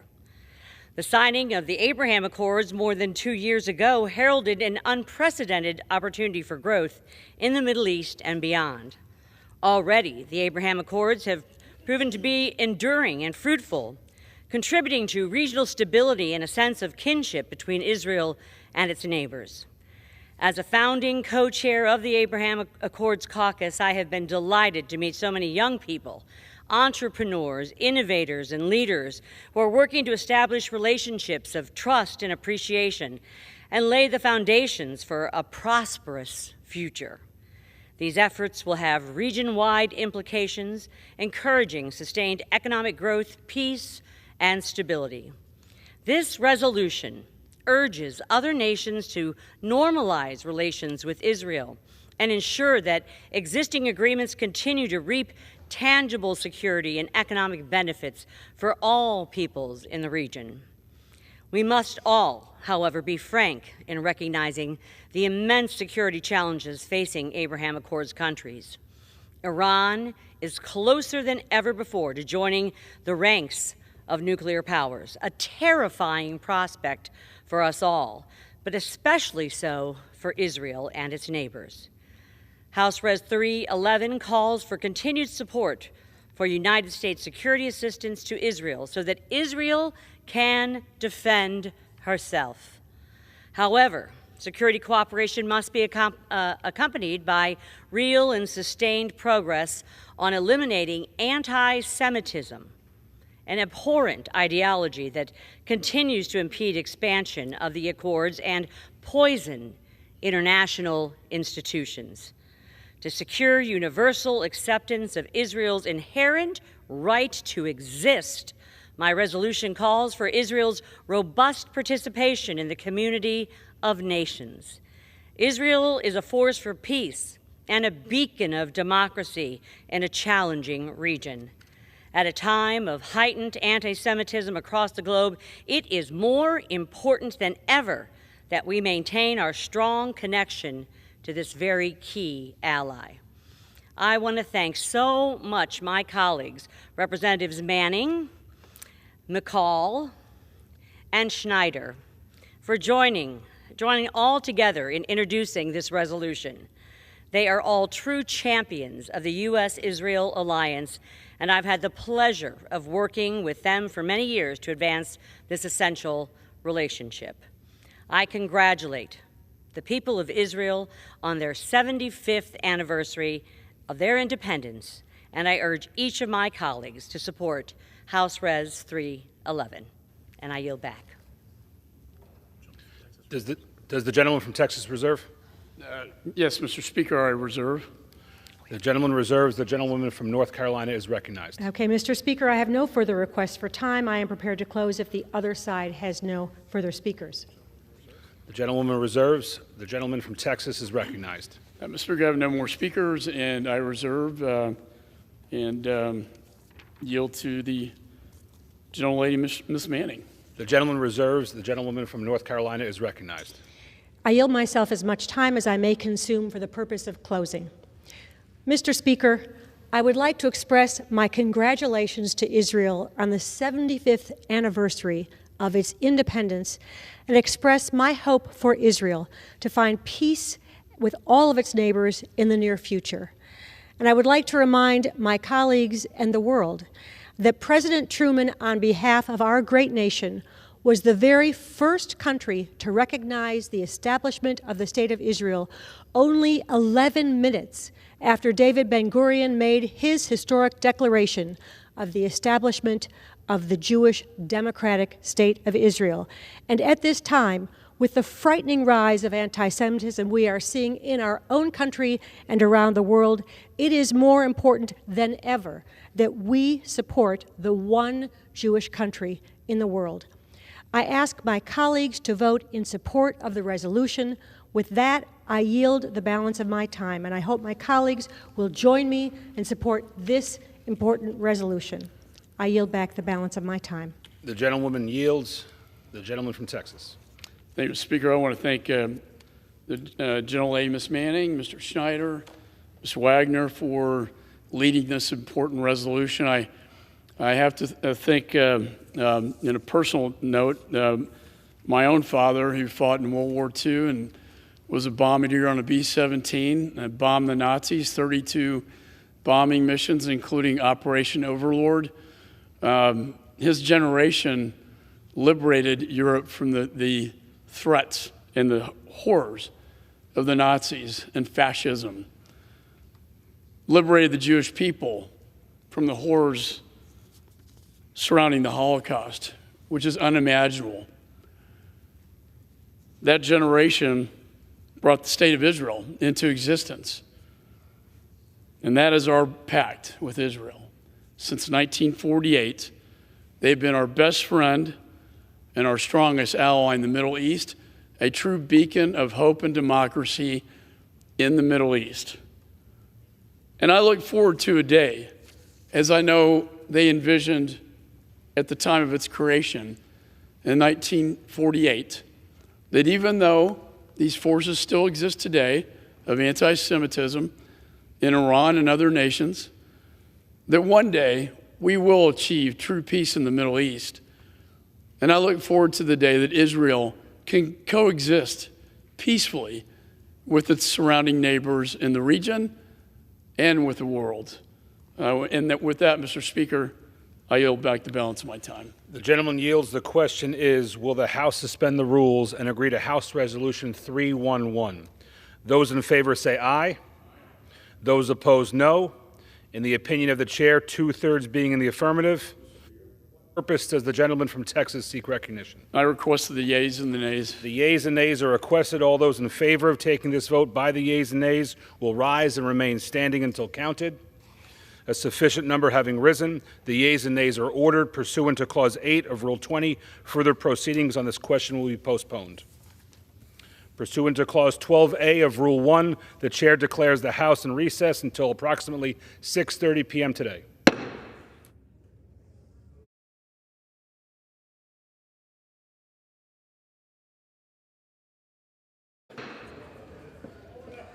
Proceedings will resume on questions previously postponed. Votes will be taken in the following order. Motions to suspend the rules and agree to House Resolution 90 and House Resolution 311. The first electronic vote will be conducted as a 15-minute vote pursuant to Clause 9 of Rule 20. Remaining electronic votes will be conducted as 5-minute votes. Pursuant to Clause 8 of Rule 20, the unfinished business is the vote on the motion of the gentleman from Texas, Mr. McCall, to suspend the rules and agree to House Resolution 90 as amended, on which the yeas and nays are ordered. The clerk will report the title. House Resolution 90, resolution demanding that the government of the People's Republic of China and the Communist Party of China immediately release Mark Swedan. The question is, will the House suspend the rules and agree to the resolution as amended? Members will record their votes by electronic device. This is a 15-minute vote.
On this vote, the yeas are 418, the nays are 0.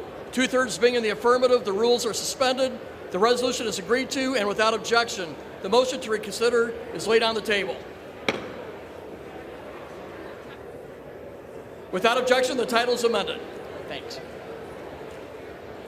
Pursuant to Clause 8 of Rule 20, the unfinished business is the vote on the motion of the gentleman from Texas, Mr. McCall, to suspend the rules, agree to the House Resolution 311, on which the yeas and nays are ordered. The clerk will report the title.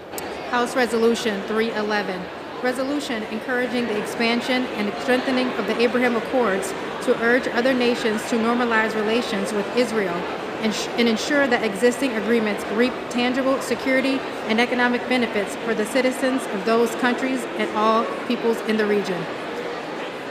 The question is, will the House suspend the rules and agree to the resolution? Members will record their votes by electronic device. This is a 5-minute vote.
On this vote, the yeas are 401, the nays are 19.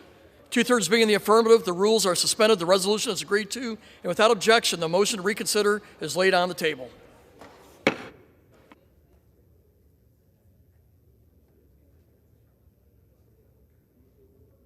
For Wisconsin, seek recognition. Mr. Speaker, I ask unanimous consent that the Committee on House Administration be discharged from further consideration of HRES 321 and ask for its immediate consideration in the House. The clerk will report the title of resolution. House Resolution 321, resolution permitting official photographs of the House of Representatives to be taken while the House is in actual session on a date designated by the Speaker. Is there objection to the consideration of the resolution? Without objection, the resolution is agreed to and the motion to reconsider is laid on the table.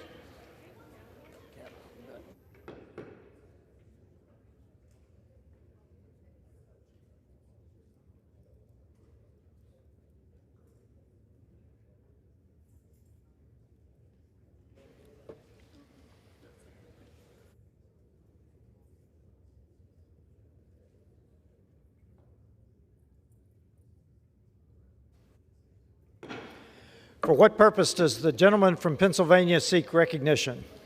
Mr. Speaker, I ask for unanimous consent to speak out of order. Without objection, so ordered. Mr. Speaker, for nearly 3 decades, Chairman Bud Shuster was a tireless champion for the people of Central Pennsylvania. He truly earned the nickname Mr. Chairman as he led the Transportation and Infrastructure Committee into the 21st century, spearheading infrastructure projects that have stood the test of time and remain standing today, not only in Pennsylvania, but throughout the United States.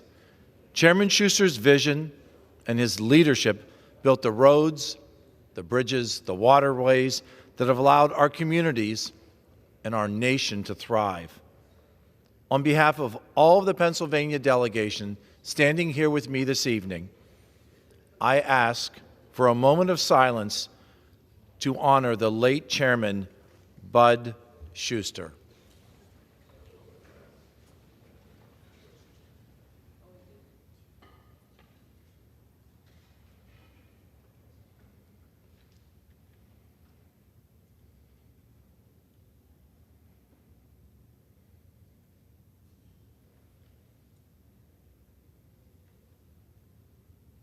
Thank you, Mr. Chairman, and I yield back. Thank you. Thank you all.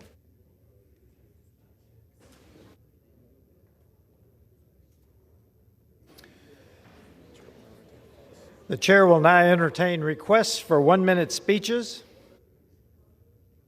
Does the gentleman from Texas seek recognition? Mr. Speaker, I seek unanimous consent to address the House floor for 1 minute and to revise and amend my remarks as necessary.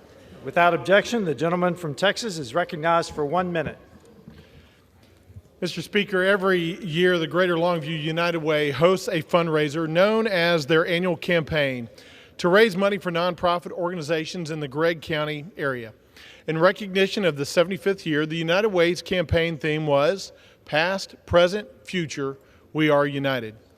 This year, the organization surpassed their goal by over $25,000, raising a grand total of $1.1 million, which will be used to help fund nearly 40 programs across 20 nonprofits in the Gregg County area. United Ways are a vital part of the communities across the nation, bringing people together to volunteer, advocate, and give back to their community. Their core belief is that only when a community is united to benefit all people, regardless of race, creed, class, school district, or place of origin, that true change can happen. I would like to thank Executive Director Dr. Evan Daliv, Campaign and Community Outreach Manager Heather Stevenson, and Front Office Coordinator Raven Atkinson for their dedication to the United Way and our Gregg County community. Thank you, and I yield back. The House will be in order. For what purpose does the gentleman from New Jersey seek recognition? Ask unanimous consent to address the House for 1 minute, revise and extend my remarks. Without objection, the gentleman is recognized.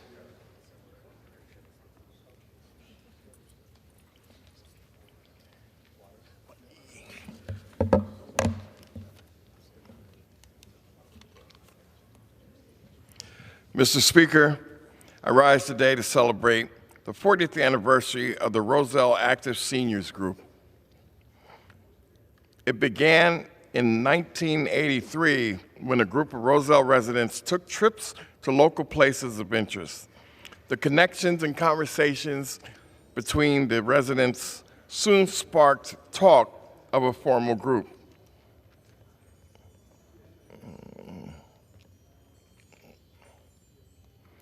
Today, the Roselle Active Seniors Group provides fun activities, trips, and outreach opportunities for local seniors, and it is an important part of our community.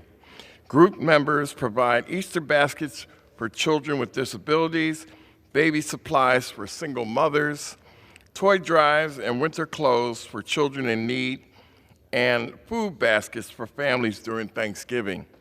I attended a recent gathering of the group, and I was extremely impressed with the members and their organization.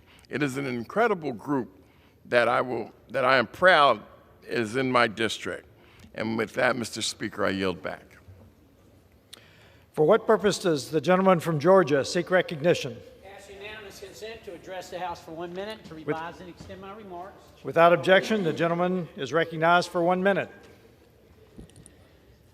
Mr. Speaker, I rise today to congratulate Steve Waters, Athletic Director at Glenn County, for being named State Athletic Director of the Year for Class 6A. Steve has a long history of success in high school sports. He won a state championship in basketball at Christian Renewal Academy and turned around a losing program at Monroe Academy, where he took them to the Elite Eight. Steve has been the athletic director in Glenn County for the last 11 years. During his tenure, he has been responsible for large expansion projects centered around the high school football field. He has also been able to add 14 new sports programs to the school system. Outside of work, Steve has a passion for service. He created a foundation that raises money for McQueo research, a rare genetic condition that affects a child's bones, spine, organs, and physical abilities. He recently held a golf tournament and silent auction fundraiser and was able to raise $330,000. Congratulations on this great honor, Steve, and thank you for all you do for our community. Thank you, Mr. Speaker, and I yield back. For what purpose does the gentlewoman from Pennsylvania seek recognition? Mr. Speaker, I ask unanimous consent to address the House for 1 minute and to revise and extend my remarks. Without objection, the gentlewoman is recognized for 1 minute.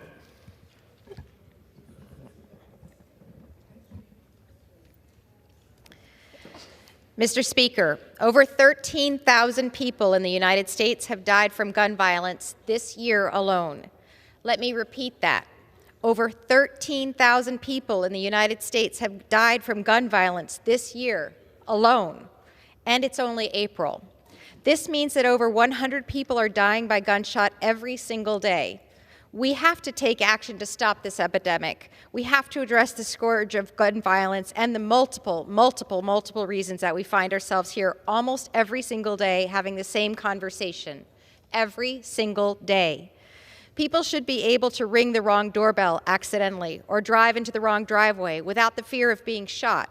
We cannot continue to glorify guns while vilifying and frightening our fellow Americans. More guns are not the answer. Improving public safety and supporting our law enforcement will make us safer and can help change public sentiment so that people will stop seeing guns as solutions and our neighbors and each other as threats. I urge my colleagues to please work together on finding our common ground with actual solutions to gun violence. The American people are asking us to do this. We must work together. We must move forward rather than pushing each other apart. I thank you and I yield back, Mr. Speaker. For what purpose does the gentleman from Florida seek recognition? Mr. Speaker, I ask unanimous consent to address the House for 1 minute and revise and extend my remarks. Without objection, the gentleman is recognized for 1 minute. Thank you, Mr. Speaker. I rise today to congratulate the Children's Trust on their 20th anniversary. My wife Lourdes and I have been longtime supporters of the Children's Trust and are so proud of their tireless work to protect our community's children and safeguard taxpayer dollars. I'd especially like to thank our friend David Lawrence and James Hodge. Their visionary leadership has paved the way for the countless innovative programs offered by the Children's Trust, aimed at improving the lives of our next generation of our leaders, our children. In Miami-Dade, we are blessed to have the Children's Trust prioritizing our kids' welfare and investing in family programs to nurture and advocate for all of our children regardless of socioeconomic background. As a county commissioner, as mayor, and now as a member of Congress, I have seen the impact of the Children's Trust firsthand and look forward to continuing working closely together. Congratulations on these 20 years and many, many more. Mr. Speaker, I yield back. For what purpose does the gentlewoman from Michigan rise? I ask unanimous consent to address the House for 1 minute and revise my remarks. Without objection, the gentlewoman is recognized for 1 minute. Mr. Speaker, I rise to honor the memory of Melinda Grauchek, a lifelong volunteer in service to the people of Redford Township and Michigan's 12th District Strong. Melinda embraced their passion to serve the unrepresented, chairing Redford's newly formed Commission for Diversity, Equity, and Inclusion in order to create a more welcoming community for all. Through their work with JCs, Melinda volunteered to build local community gardens, which provided thousands of pounds of fresh vegetables to families in need. They also founded the Redford Farmers Market, providing local source of fresh, locally grown food at an affordable price. As a volunteer and eventually president of Redford's Festival Committee, they helped plan and execute all of Redford's local festivals throughout the year, creating opportunities for residents to gather and foster a sense of community. Please join me, Mr. Speaker, in recognizing Melinda Grauchek's unwavering service to our district and the Redford Township community as we honor their memory. I yield. For what purpose does the gentleman from California seek recognition? I seek unanimous consent to address the House for 1 minute and revise the statement. Without objection, the gentleman is recognized for 1 minute. Thank you, Mr. Speaker. Since January, Democrats and the President have tried to falsely claim that House Republicans have no plan regarding the nation's debt ceiling crisis. This week, we released our plan.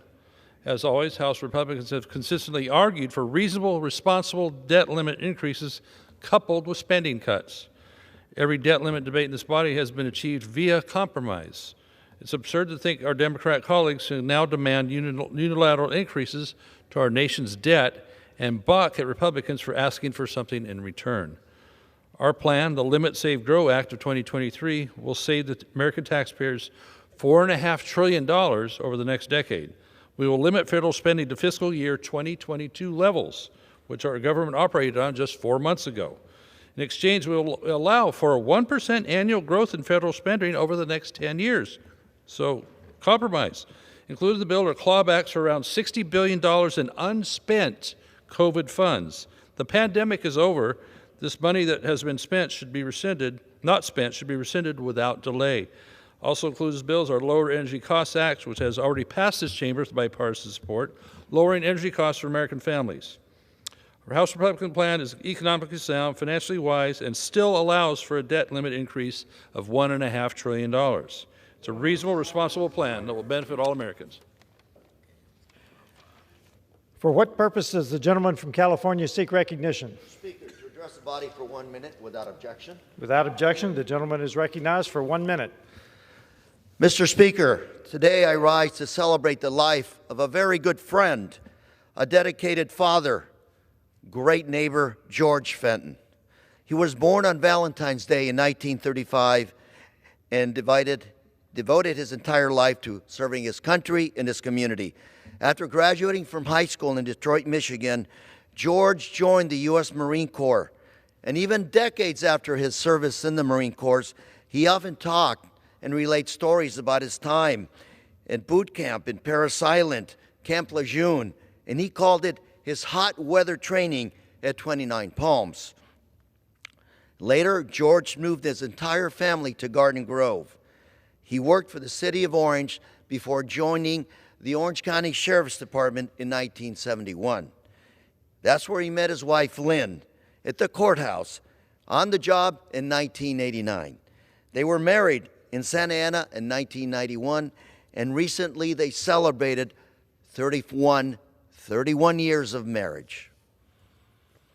After George retired from the Orange County Sheriff's Department in 1993, he spent the next 15 years at Disneyland as a cast member and ticket taker. George, you will be missed. Thank you for your time and service. Mr. Speaker. For what purpose does the gentlewoman from Texas seek recognition? Without objection, the gentlewoman is recognized for 1 minute. He sold millions of records. He was known around the world. Harry Belafonte. That song we remember, Day-O. But for those of us who admired and hung on to his every word, we know that he provided a transformational change in the civil rights history of this nation. Heroic and courageous, he was not afraid of those who attacked him and called him names. And what a major force, standing by Dr. Martin Luther King, intervening with politicians and entertainers and providing financial support. He continued questioning this nation's issues of race. He was fearless. I am sad about his passing, but I will say no one will fill his giant shoes.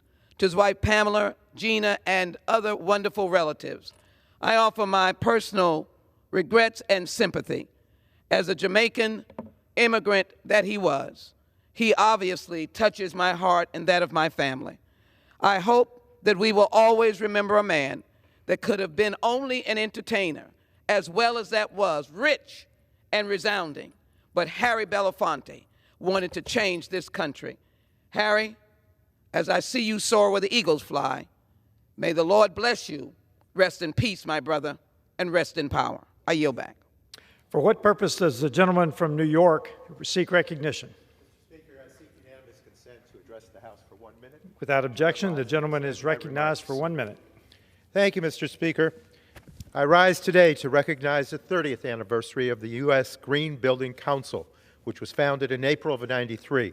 This member-led nonprofit organization has helped countless schools, businesses, cities, and even countries build and operate better buildings that truly transform lives.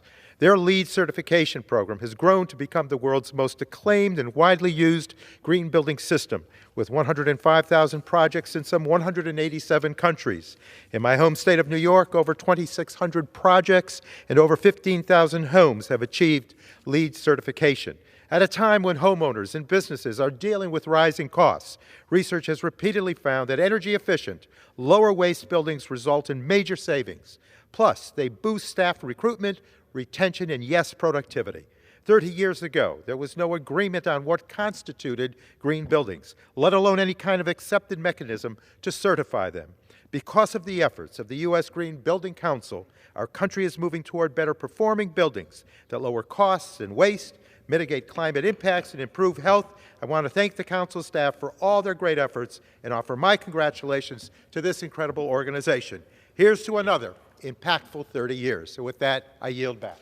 For what purpose does the gentleman from Indiana seek recognition?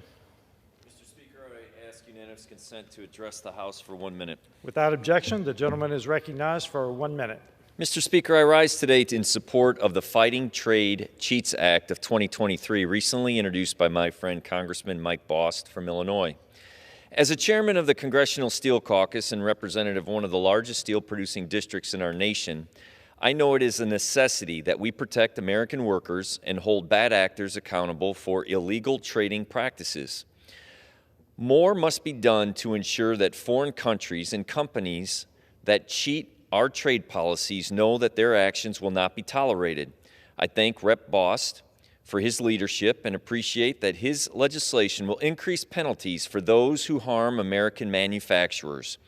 I look forward to working with my colleagues to ensure that all American workers can compete and can no doubt thrive when we have a level playing field in our global economy. Mr. Speaker, I yield back, and I thank you for the time. For what purpose does the gentleman from Georgia seek recognition? I rise to address the body and to revise and extend my remarks. Without objection, the gentleman is recognized for 1 minute. Thank you, Mr. Chairman. I rise to announce this week that I'm reintroducing the FAIR Act, the Forced Arbitration Injustice Repeal Act, forced arbitration has been a concern of mine for some time, and that is why I have always been in support and sponsoring this legislation, which would strip away what powerful corporations have imposed upon consumers and workers, and that is forced arbitration. These forced arbitration clauses are everywhere. Americans sign away their rights when they buy a cell phone or sign an employment contract. They are forced into arbitration, which is a private, for-profit dispute resolution process, and it bans claimants from banding together, and also the deck is always stacked against the little guy. That's why I've been championing this legislation since 2007, and momentum is shifting to our side. President Biden signed a law last year invalidating forced arbitration clauses, and we have a lot of work to do. We'll continue that with the FAIR Act, and with that, Mr. Chairman, I yield back.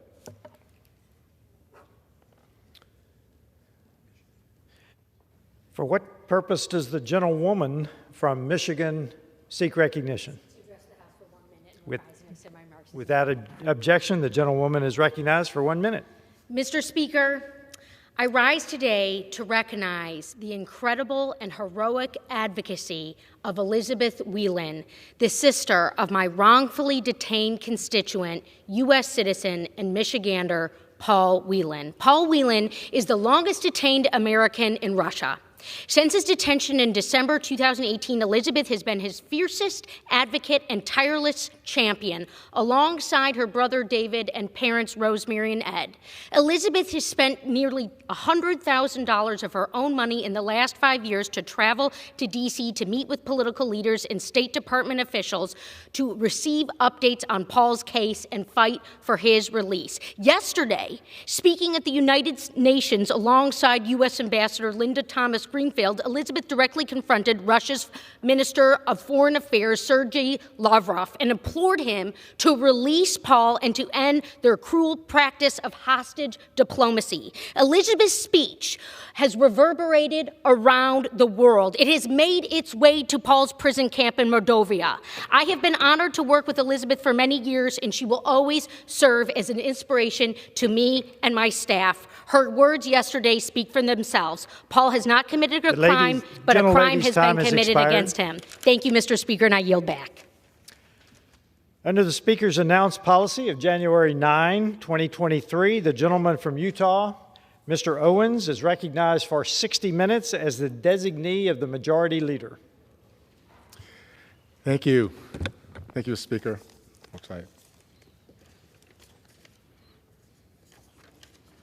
I ask unanimous consent that all members may have 5 legislative days to revise and extend their remarks. Without objection. Mr. Speaker, I have an honor and privilege to stand in the House today to highlight the courage of a young man, Enos Freedom, who has dealt with the tyranny of a country that he came from. This also, becoming an American citizen, decided to stand for those who do not have the voices that we have here. And I want to thank my colleagues for being here to share these moments for us, and to actually to educate the American people. The fact that freedom is something we have to fight for, not only here, but everywhere there's a voice that's seeking for the things we sometimes take for granted. And I'm very, very proud again to highlight Enos Kanter's Freedom's journey, the fight it has to expose tyranny in Turkey and China, and I'm going to encourage those who are watching to really be tuned in so we can make sure we can support back and help those that are truly voiceless in these other countries. So we're going to start off with my good friend and colleague from Texas, Monica De La Cruz. 5 minutes or less, whatever. I ask for unanimous consent to address the House for 1 minute and to revise and extend my remarks. Mr. Speaker, I rise today before you as a South Texan and an American to speak out against the human rights violations being committed in Turkey. The Turkish government, under the leadership of President Erdogan has been suppressing the basic human rights of its citizens for far too long. As we gather here today, thousands of innocent individuals in Turkey are being unjustly detained, tortured, and subjected to inhumane treatment. Turkish authorities have shown no regard for the basic rights and freedoms that we take for granted here in our country. We have heard reports of journalists being arrested and imprisoned simply for speaking out against the government. Teachers, academics, and activists have all faced similar fates. There are countless cases of people being detained and held without trial or evidence. This is not acceptable in any society, let alone one that claims to be a democracy. But we are not just here to talk.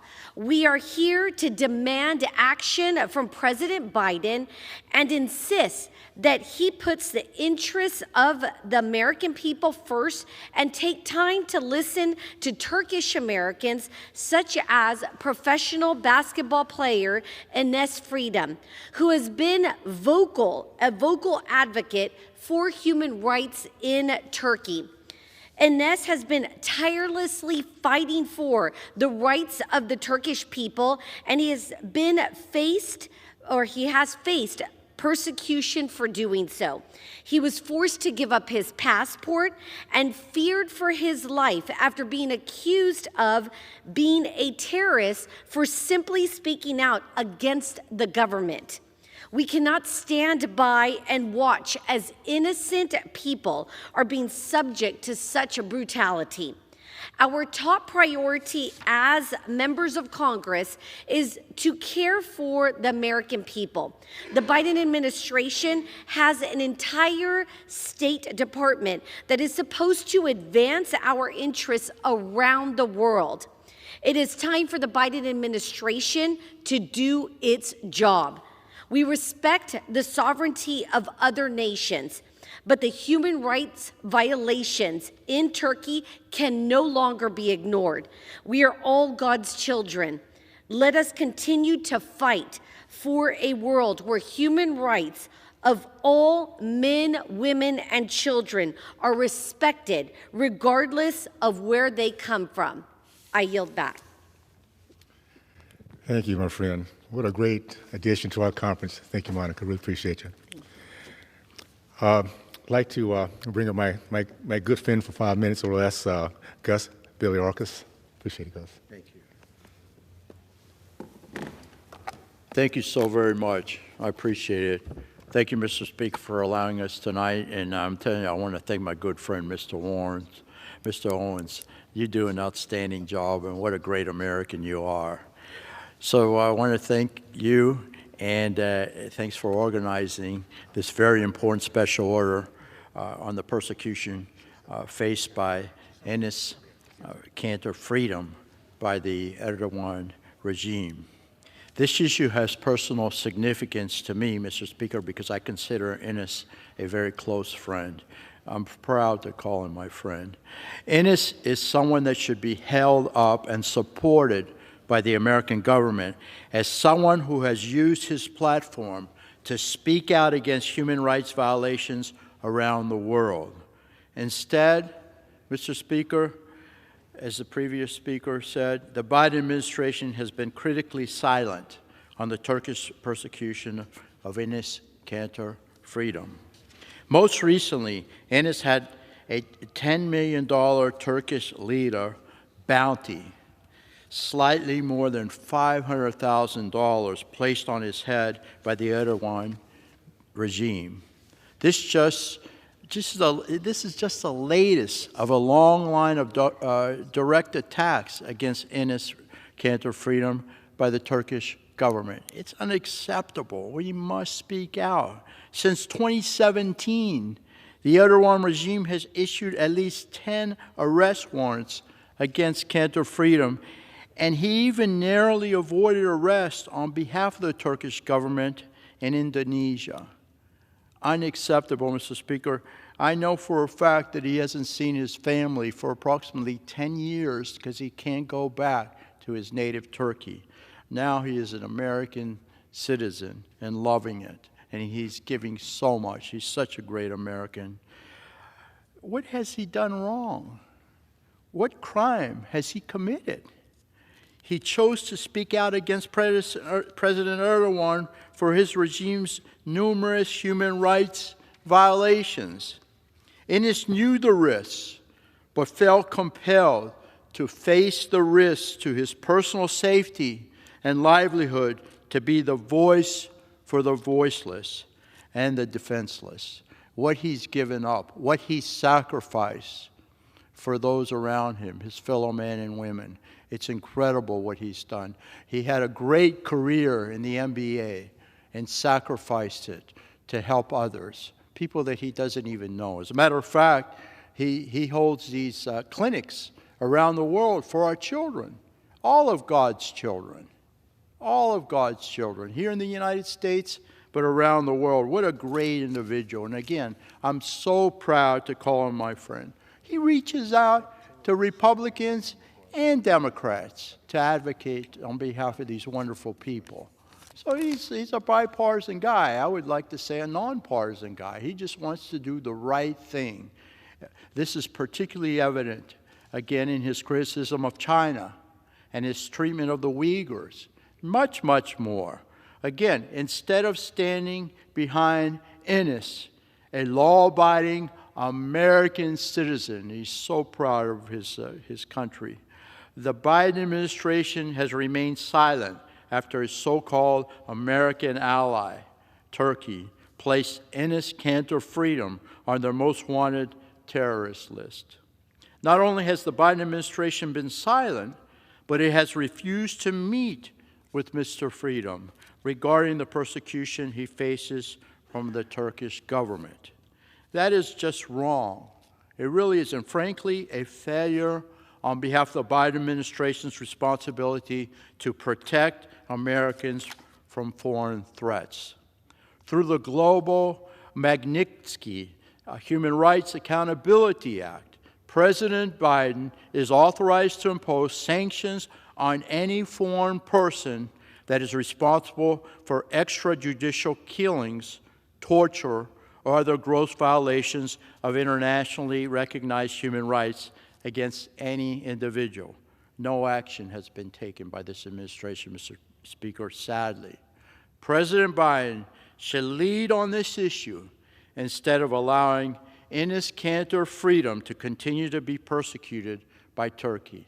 All we're asking for is a meeting of Mr. Freedom and President Biden, or any member of the State Department, but a high-level individual so that he can express his concerns. The President needs, again, to meet with Mr. Freedom and stand up for what's right, because that's what Enes does on a daily basis.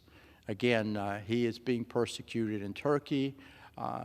He lives in fear, but he's a fearless guy. And in my opinion, he's a hero. So I appreciate my good friend, Candace,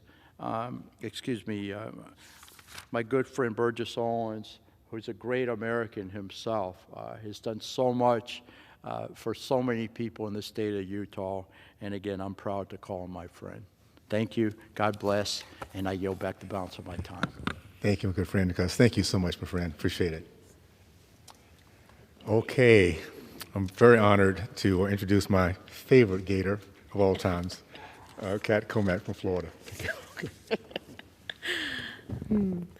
Well, thank you, Mr. Speaker, and thank you to my good friend and colleague from the great state of Utah, Mr. Burgess Owens, who also happens to be a Floridian by birth. I rise today to add my name to the many of my colleagues who are here today to stand in support of our friend Enes Kanter Freedom. Enes has sacrificed his career and has put his life on the line to pursue the noble and often dangerous path of fighting for human rights around the world. In a time when it's easy to go with the flow, often at the expense of those in lands far away, he has made the decision to speak up and speak out.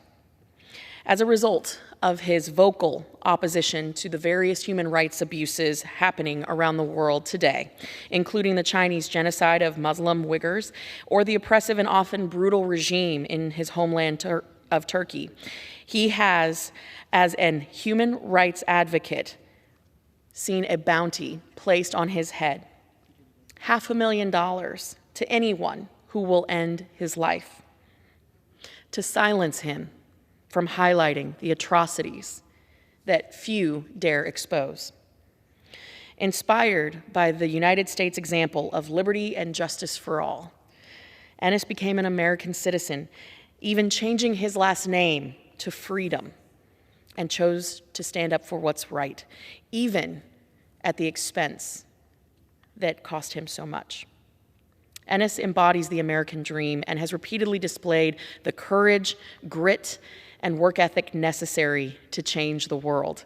He has become a friend not just to me, but to several of my friends here in the House of Representatives on both sides of the political aisle. But despite his best efforts here in the House of Representatives, his calls to meet with White House officials and, more pointedly, President Biden have fallen on deaf ears. And you have to ask yourself why. Why would the White House refuse to meet with an individual as high profile as Enes Kanter Freedom? There simply is no good excuse, at least not one that we can discuss here today. I thank my colleague from Utah for hosting this special order and encouraging this administration to step up and to meet with Enes to discuss the horrific atrocities happening around the world. Moreover, the atrocities that are occurring against Americans who speak out against those who commit these horrific acts. I encourage those who are watching here today, you can be a force for good. You can speak up and you can speak out. And with that, I yield back. Thank you, Kat. Appreciate it so much. I want to, first of all, we're going to switch slides here in a minute. But I just want to, first of all, thank my colleagues. It's been a full day, flying day, and yet they found the time. Many would have loved to have been here, but they have other meetings going on, to speak up for a young man who had the courage when many in the NFL and NBA league would not. He had the courage to stand out. He had the courage to stand up, because freedom is something that many of us take for granted. He happened to be a young man at the age of 20 that stood up against the regime that he saw changing. And up to 2 years ago, started exposing the atrocities in Communist China, a country that's very near and dear to the NBA, because that's where they get a lot of their funding now. That's where they get a lot of their profits now. And for him to do that, well, you can see that there's not very many playing the game, becoming very, very wealthy, become very, very popular, getting a lot of fame, not willing to do what Enes was willing to do, give it all, because he believed so much in the idea of freedom. I rise today to express my grave concerns regarding human rights abuses discussed tonight. Once a thriving democracy, the 2 decades-long ruthless regime of Erdogan has made Turkey notorious for human rights abuses. For over a decade, former NBA star Enes Kanter Freedom has used this platform to speak for the voiceless, suffering under the tyranny of Turkey and Communist China. Turkey's oppressive behavior does not end with Enes. Journalists, human rights activists, protesters are jailed. His father was jailed because of what he spoke up here in the United States, unjustly, to say the least. Protesters are jailed without trial and labeled terrorists without evidence. Turkey is ranked 4th globally for arresting journalists critical of the government. The Turkish president has also weaponized the judiciary system to target opposition parties. This is not democracy. This is not what a NATO ally should be standing for or acting like. 2 years ago, the Constitutional Court of Turkey shut down the second largest political party. Women's rights are also under threat in Turkey as well. the Turkish government withdrew from the Istanbul Convention, an international treaty to tackle gender-based violence. In anticipation for a formidable challenge in the upcoming general elections in Turkey, the regime is intimidating rival parties, voters, and the press to sway the election results in the government's favor. The Biden administration and other NATO allies must condemn these hideous acts of the Turkey's regime. Unfortunately, once again, President Biden is a laggard when it comes to protection of the basic human rights and freedoms. Though American citizen, Turkey put a $500,000 bounty on Enes for calling out the abuses in Turkey, of power in Turkey. President Biden has been noted before, has repeatedly refused to meet with our fellow citizen. He's also ignored the official requests from many of my fellow Republican colleagues to do so. The Biden administration has failed to protect one of the most fundamental rights of every American, freedom of speech. When Enes criticized the Chinese Communist Party for its brutality against its own people, the NBA abruptly ended his career. As the corporatist sports complex, NBA, NFL, and Nike proudly promoted the anti-flag, anti-American, BLM Marxist movement, it was Enes Freedom who was speaking about the real human rights abuses being perpetrated by the Chinese CCP. Note here the shoe, in slavery. No slavery. That is something that you did not see on TV, I can promise you that. It was his voice who exposed the corporate sports complex hypocrisy as they chose to turn a blind eye to the misery of their business model, the misery their business model had created for the Chinese people. And his criticism accumulated in the CC's demand that he be canceled. The CCP's cancellation of NBA's China's TV coverage drove home the consequences of not bowing to their demands. Once the NBA acted to terminate the 11-year All-Star career, the CCP allowed NBA games to once again be aired in the Chinese market. The NBA, NFL, Nike decades-old partnership with the Chinese CCP has created a culture within this complex that can best be summarized as profit over American patriotism and profit over the Chinese people. It is a culture that has granted credibility to the communist Chinese regime, a regime that has an internment of over 1 million Uyghurs, Muslim Uyghurs. It is a culture that promoted the BLM rhetoric of America's systemic racism as the global corporatist in real time profits in the billions from slavery in China. The sports complex has discovered that the financial benefits of the 1800 slave trade, when given scale, human slavery is the cheapest and most profitable labor on the planet Earth. The NBA, NFL, Nike culture of greed, profit over patriotism, and profit over the Chinese people has justified them closing their eyes to genocide of the Muslim Uyghurs. It confirms that child labor, human trafficking, and organ harvesting from healthy Muslim Uyghurs is okay as long as it's out of sight and out of their mind. What the voices and action of Enes Freedom did was show the hypocrisy of their virtual signaling.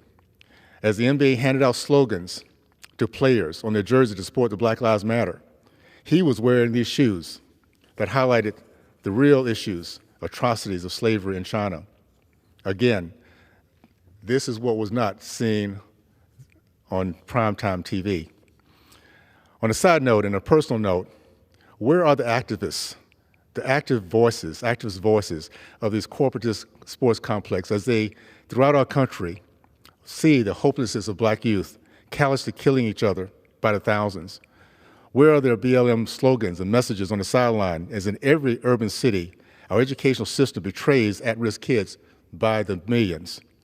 Where is their presence and voice of the sports complex whose survival depends on 70 to 80% of black talent? So no, my friends, the corporatist sport complex of the NFL, NBA, and Nike could care less about black lives, Muslim lives, Asian lives, white lives, or American lives.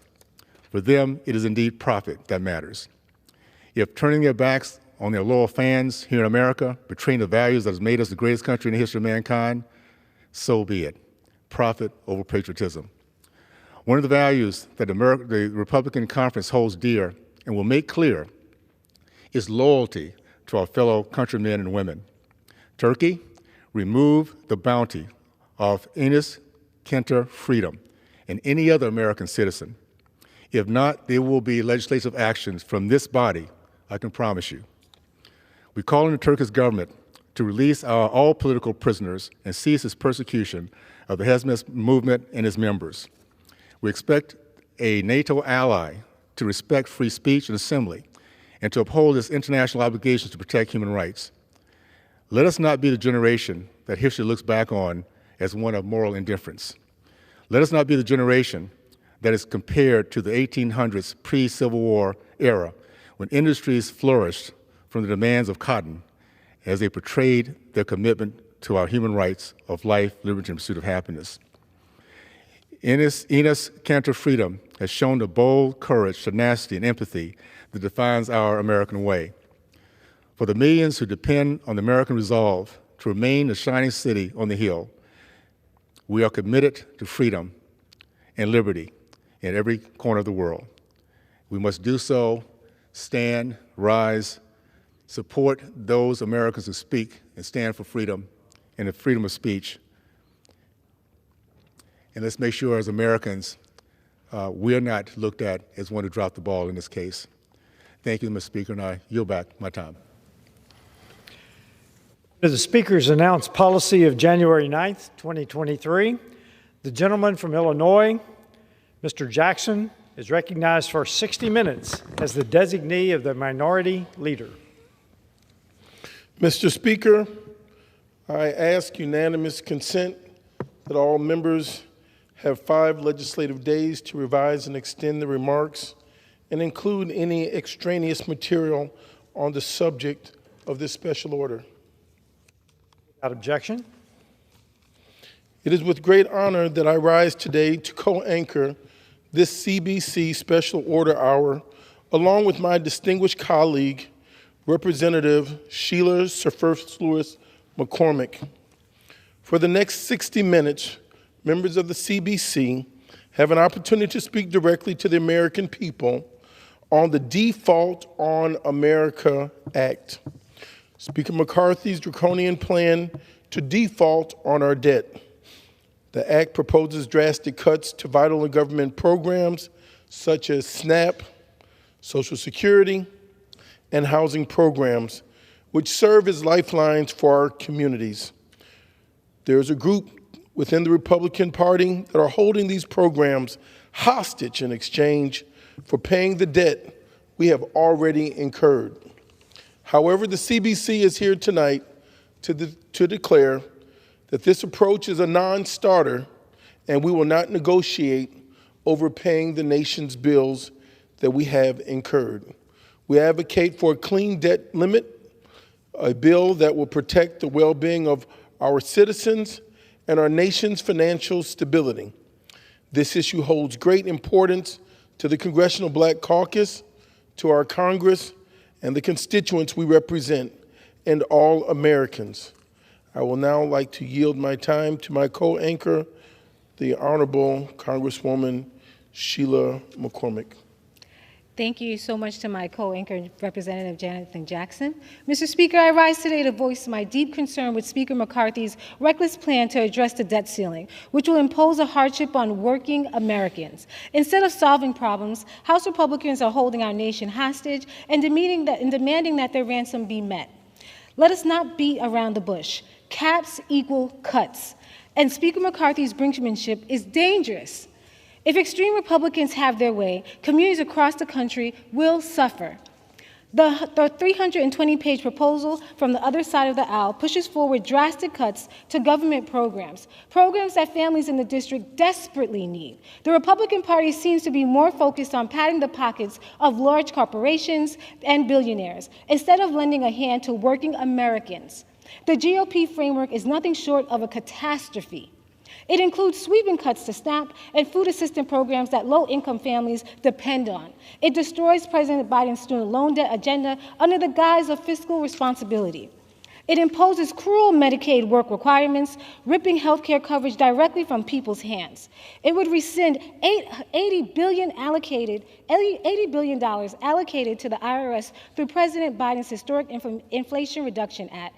It would repeal clean energy tax credits, which have proven crucial in addressing the climate crisis.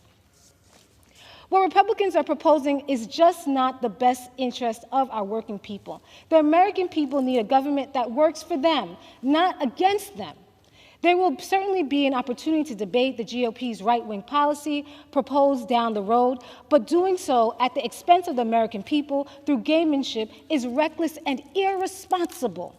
We need to all work together to make lives easier, not harder. Members of Congress, we have a responsibility to serve the American people. I urge Speaker McCarthy and the Republicans to stop playing political games with our economy and those we are elected to serve.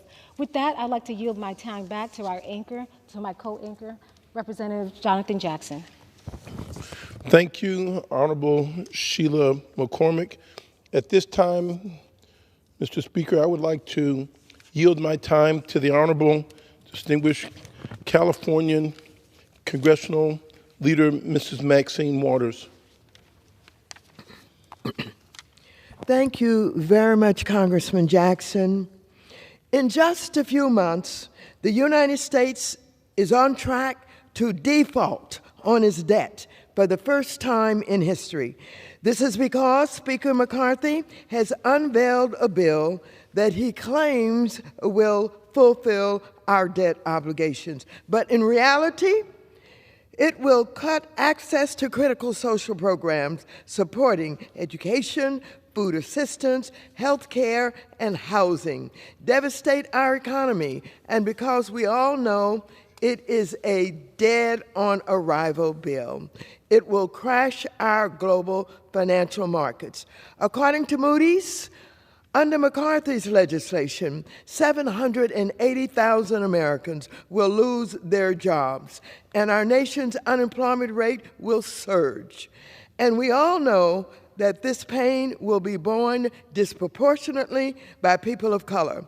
Republicans must put an end to this needless political theater and raise the debt limit as they did 3 times with no problems under the twice impeached and now indicted former President Donald Trump, who signed $4.7 trillion in new deficits into law. Not only that, but they must do so without any cuts or reductions to housing funds, given the terrible state of affordability in America. And so I would urge my Republican colleagues who care about our economy, or who say they care about our economy and the American dream, to get serious and work with Democrats to avert a catastrophic default by supporting a clean bill to raise the debt limit.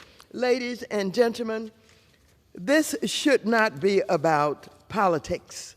This should be about whether or not you love this country and whether or not you believe that we should pay our bills, whether or not you think it would be horrible if this government is to shut down.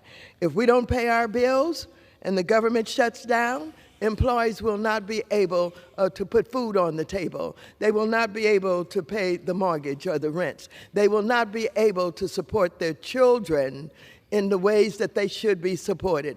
And so this is serious business. Now, this business of Mr. McCarthy trying to negotiate with the President of the United States to say, well, if you do what I want you to do, then I will support debt limits. Well, no, Mr. McCarthy, we cannot do what you want us to do because, first of all, you don't know what you're doing. You're putting this country at great risk. What you're saying is you don't care about the debt.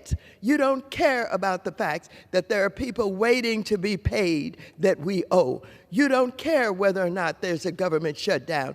You don't care whether or not these jobs are lost. And I'm saying to you, we will not support that kind of so-called negotiation. We will not support your putting this country at risk in the way that you're doing. You need to come to grips with the fact that we've got to raise the debt limit. And it has been done historically when it has needed to be done, and we expect you to do it. And so I leave this moment by saying to you, we're waiting on you, Mr. McCarthy, to do the responsible thing. Get with our president, and let's support our country. I yield back the balance of my time. I thank the Honorable Congresswoman Maxine Waters from the state of California for her keen words and precise insight. Mr. Speaker, fellow Americans, I come before you today with a heavy heart and a deep sense of concern for the future of our beloved nation.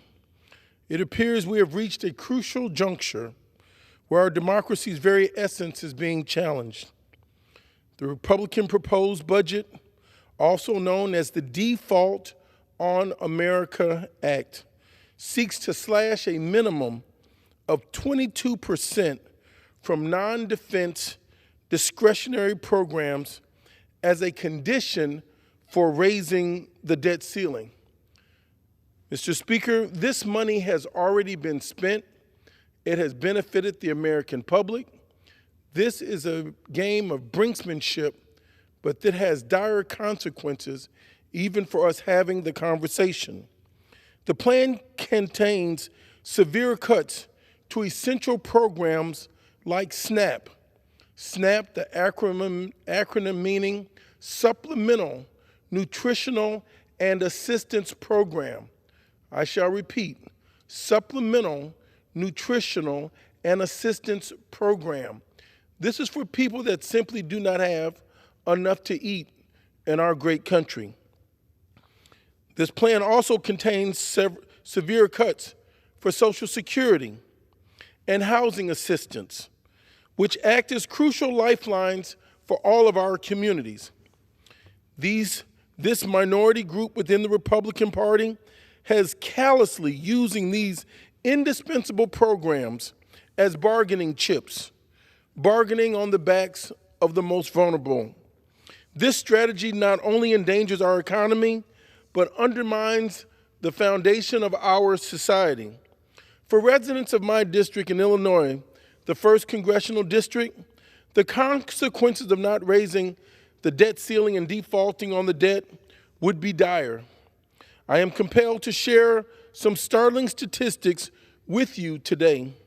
7,000 jobs would be lost alone in the 1st Congressional District in Illinois. Over 103,000 people in the 1st District nearing retirement would lose on average $20,000 out of their 401k. 95,300 households in the 1st District would have their Social Security checks at risk. These devastating impacts not only affect the families who are directly involved, but would also disrupt the local economy. In the 1st District alone, $151 million a month would be removed from Social Security income from families. Moreover, the health benefits of over 305,000 residents in the 1st District on Medicare, Medicaid, Veterans Affairs coverage would be jeopardized. It is clear that we must demand a clean debt limit that addresses the needs of our communities without threatening the livelihoods of the most vulnerable. As a member of the Agricultural Committee, I am particularly upset and appalled about the suggested cuts to our food and nutrition assistance programs. We have been in committee for over 100 days now and have not had a single meeting on the largest portion of the Ag Bill, the SNAP food portion, which comprises 75% of our funding. The bill proposed by the House Agriculture Committee with over 20 Republicans would dramatically expand the population of people subject to policies that take SNAP away from those not meeting onerous work and work reporting requirements. I would like for some of my fellow colleagues to understand some people are in transit deserts where they do not have easy access to mass transit or private transportation. Many people that are on the Supplemental Nutritional and Assistance Program are women and children, 80%. Some people have to care for aging parents and have to care for disabled children. I think it's more complicated than is what's being shared. This punitive and ineffective work will put SNAP's grocery benefits at risk for adults up to age 65 and many families with school-aged children which parents or other adults are unable to work or cannot find jobs or cannot find enough hours. In the last 2 weeks in my district, again, Mr. Speaker, Walmart, the nation's largest employer, has pulled out of 2 stores directly in the district. We are now having a work crisis where we don't have enough employment and new employment has to be created. In Illinois' 1st Congressional District, over 54,000 households, about 20% of all of our residents receive SNAP benefits. Of these recipients, a staggering 85% are African American. The median income of households on SNAP is a mere $20,289. Mr. Speaker, that's $390 a week where people are having to pay their rent, their transportation, and trying to get food. Not only is it $20,289, $390 a week, that comes out to simply a $55 of income a day. These statistics paint a clear picture of the most vulnerable populations in our society. Those who are struggling to make ends meet, those who are disproportionately affected by systemic inequalities, and those who desperately need our support to ensure their basic human rights to healthy supplemental food. Our people need shelter and dignity, and they should not be used as bargaining chips to advance anyone's agenda.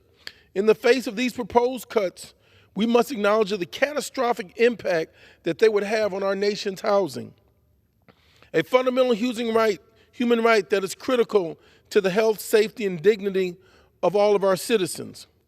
If these cuts were to be implemented, 640,000 families across the nation would lose access to rental assistance if we go through with a draconian 22% proposed cut across the board. We're talking about more than 430,000 low-income families would face eviction from Section 8 housing. This would result in an unparalleled loss of affordable housing for older adults, families with disabilities, families with children, and our veterans, individuals who have already confronted adversity and who deserve our unwavering support and protection. Yet these threats to housing is not the only concern we must address. Amid these proposed budget cuts, we must also be vigilant of the detrimental effects on the essential services provided by the Social Security Administration. The cuts would necessitate the closure of field offices and limit access to persons having in-person visits, imposing undue burdens on those seeking assistance. Furthermore, people applying for disability benefits would experience an additional 2-month delay in the processing of their claims, prolonging the struggle to access crucial financial support. This is a moment that demands our outrage, our empathy, and our unwavering commitment to justice.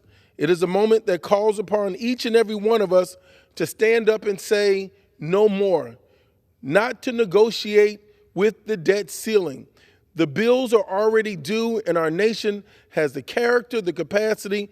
Now we must furnish the will.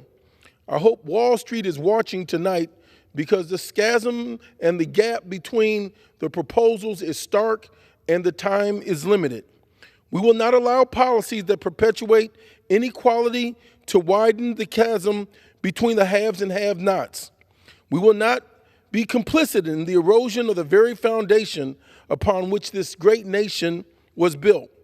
The belief that all people are created equal and endowed with certain unalienable rights, among them life, liberty, and the pursuit of happiness. It is our moral and ethical obligation to stand against these proposed budget cuts and call for clean raising of the debt ceiling. It's happened 3 times before in the previous administration. Close to $5 trillion was added. These are America's bills we can be responsible and meet our obligation. The consequences of such actions would be dire and felt by those who are already struggling the most. Overall, a default on the U.S. debt obligation would trigger a loss of nearly 7 million jobs, push the unemployment rate north of 8%, eliminate $10 trillion in household wealth, and reduce real GDP by greater than 4%, according to the Budget Office. This is not a path we can afford to take. Our future and the very fabric of our society depend on us defending the rights of the most vulnerable among us and protecting the essential programs that have sustained our communities for generations. Together, let us stand strong against these cuts and fight for the betterment of all Americans. We must ensure that every person has a fair chance to thrive and that the promise of equality and justice remain at the heart of our great nation. Thank you, Mr. Speaker, and may God bless these United States. I yield my time to the Honorable Sheila McCormick. Thank you so much, co-anchor. Mr. Speaker, may I inquire on how much time we have remaining? You have 40 minutes remaining. Thank you. I rise today again for the second time to express my concerns with Speaker McCarthy's proposal, which canceled President Biden's student loan debt forgiveness program and wreaks havoc on our educational system. President Biden is committed to providing economic relief for families and ensuring that all students can access quality education that sets them up on the best pathway to success. Although more than 40 million borrowers would qualify for the Biden administration's debt relief program, it is also targeted at those who need the most help. With nearly 90% of the benefits of the relief going to out-of-school borrowers who earn less than $75,000 per year, Speaker McCarthy has other priorities. Both he and other extreme Republicans are willing to send our economy into a recession, using American students as a bargaining chip. If extreme MAGA Republicans had their way, they would not only eliminate Pell Grants for more than 6,000 students in Florida, but would also reduce the maximum reward by nearly $1,000 and for the remaining 500,000 students who receive Pell Grants. This would be especially harmful to communities of color. Black and brown college graduates owe an average of $25,000 more in student loan debt than white college graduates. Black women carry the highest student loan debt burden of any racial or ethnic group. This is unacceptable. Republicans aren't stopping at college either. Their proposal would mean 10,000 children in Florida would lose access to child care and to slots in the Head Start program. Nationwide, 100,000 children would lose access to child care, making it difficult for parents to join the workforce. My Republican colleagues care more about special interest groups and massive corporations than our children. We need to be investing in our kids all across America and in their lives, and give them the tools they need for success. Speaker McCarthy's proposal does the exact opposite, and I call on the Republicans to quit playing games with our children's future. It is time for our parties to come together and make decisions that are best for our community and for all Americans. The partisan politics must end today. I ask Leader McCarthy to not go forward with this proposal and to have compassion for American people, for our students, for our children, and Americans across this country. Mr. Speaker, I yield back to my anchor. Thank you, Honorable Co-Anchor Sheila McCormick. Mr. Speaker, I rise today to pay tribute to a man whose life, legacy, and unwavering commitment to justice and equality has left an indelible mark on our nation. I speak of none other than the incomparable Mr. Harry Belafonte, who passed away today at the age of 96, at a time when segregation was still deeply entrenched and black faces were scarce on screens both large and small. Mr. Belafonte's historic rise to the pinnacle of show business broke barriers and paved the way for future generations. Mr. Belafonte's exceptional music career earned him numerous accolades and awards. A 3-time Grammy Award winner, including the prestigious Grammy Lifetime Achievement Award. He was recognized for his enduring contributions to the world of music. His exceptional talent transcended mediums, earning him an Emmy Award for his work on television and a Tony Award for his brilliance on stage. In 1989, he received one of the highest honors bestowed upon artists in the United States, the Kennedy Center's honors.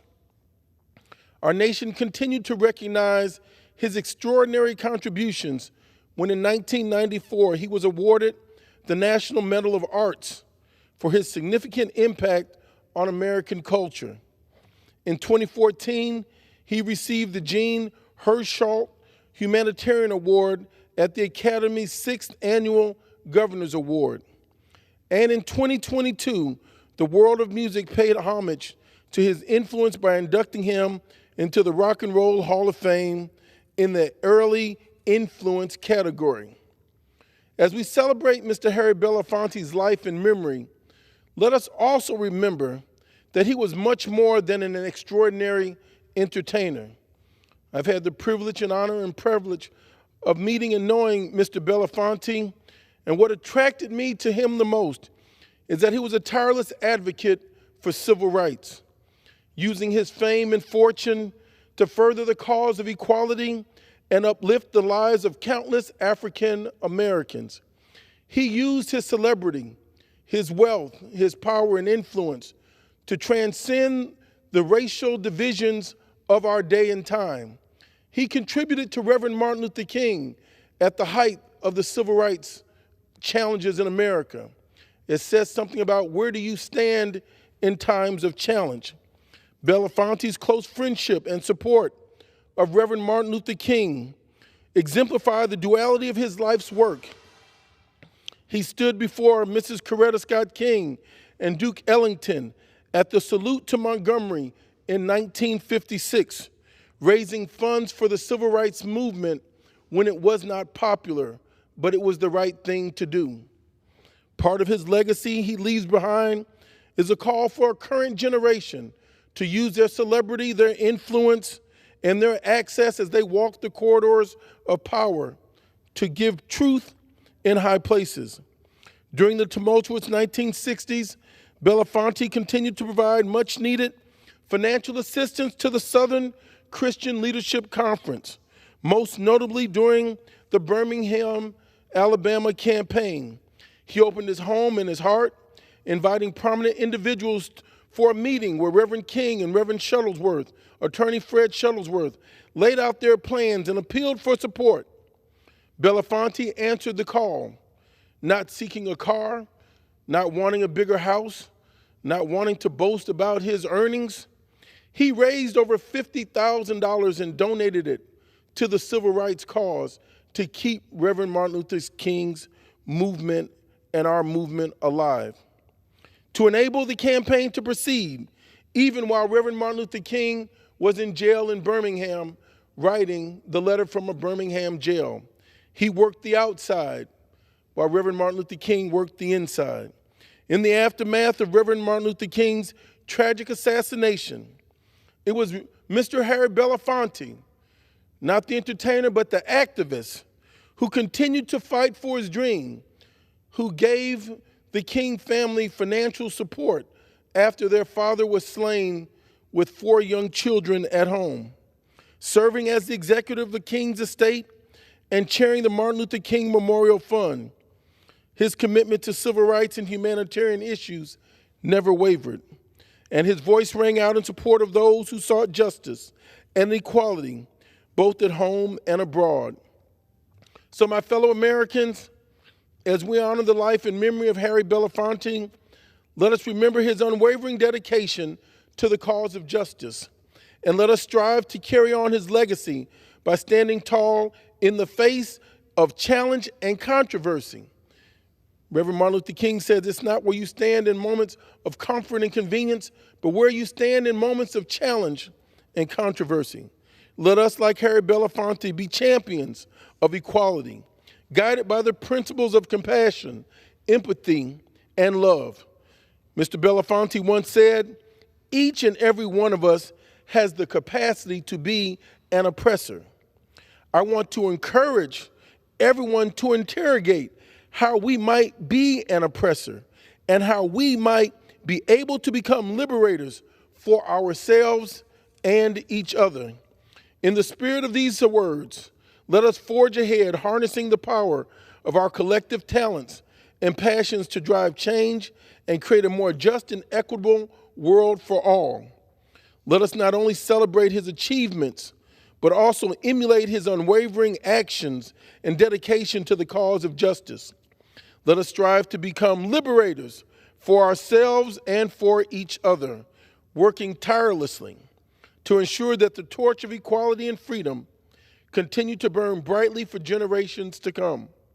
May the life and legacy of Mr. Harry Belafonte serve as a guiding light as we navigate the challenges that lie ahead. Together, let us work towards a life and a world where justice, equality, and love will prevail. Mr. Speaker, I thank you and God bless us all.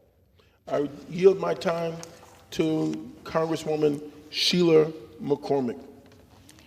Thank you, my co-anchor. Mr. Speaker, I rise today for the third time in opposition to Speaker McCarthy's debt ceiling brinksmanship, which would deliver a crushing setback to the numerous successes of President Biden and House Democrats. Just look at how far we've come. Annual inflation has declined in the last 9 months. Gas prices are much lower than the record highs we saw in the wake of Russia's invasion of Ukraine last year. The price of many foods, like chicken and fruits and vegetables, have declined in March. Labor force participation is at record high levels. Unemployment has reached a 50-year low of 3.5%, and within the Black community, unemployment has never been this low. Real income has risen, both for low-income Americans and across the economy as a whole. All the while, our deficit has dropped more than $1.7 trillion in 2 years. We're not out of the woods yet. There's always more we can do and could be done to reduce the financial burdens faced by American families and making things even just a little bit easier. But let's give credit where credit is due. Since taking office, President Biden has passed legislation that has created a strong foundation for the economy to grow, and he has invested in the middle class. The administration had worked tirelessly to reduce the cost of living and bringing down the cost of prices. President Biden's Inflation Reduction Act has also been transformative, slashing kitchen table costs for working families, forcing pharmaceutical companies to negotiate lower drug prices, capping insulin at $35 per month for Medicare patients, and cutting healthcare insurance premiums for millions of Americans. President Biden's budget proposal stands in stark contrast to what Speaker McCarthy has floated. It is bold, compassionate, and put working families over politics. Not only President Biden's proposal reduces the deficit by $3 trillion over the next 10 years, but it does so while investing in our nation. It's lower costs for working families by making childcare, healthcare, and housing more affordable. These are all things that are crucial to our economy and American people at this present time. Now is the time for the Republican colleagues to put aside partisan politics and work with us to pass a budget that reinforces America's promise to our constituents. House Republicans should not stand in the way of this progress. Thank you, Mr. Speaker. I yield back to my co-anchor, Mr. Jonathan Jackson.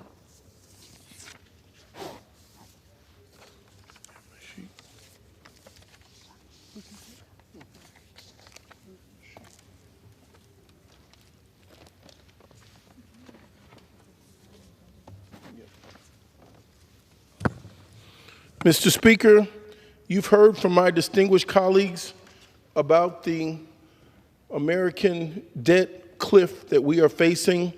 All of these issues are of great importance to the Congressional Black Caucus, our constituents, the Congress, and all Americans tonight.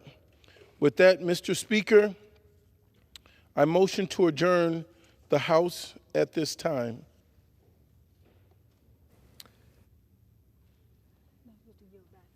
I yield back.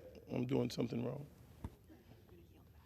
I yield back the time to Sheila McCormick. The gentleman yields back under the Speaker's announced policy of January 9th, 2023. The chair recognizes the gentleman from Arizona, Mr. Schweikert, for 30 minutes. Thank you, Mr. Speaker Pro Tem. You know, the joys of always trying to get the management of the floor working. We're going to do a couple different things tonight. More so, I'm going to spend some time talking about growth. One of those who believes growth is moral. You actually, if you've listened to my brothers and sisters on the left, or many of us on the right, we're talking about how much poorer America is today. The fact of the matter is working men and women in this country today are poorer than they were 2 years ago.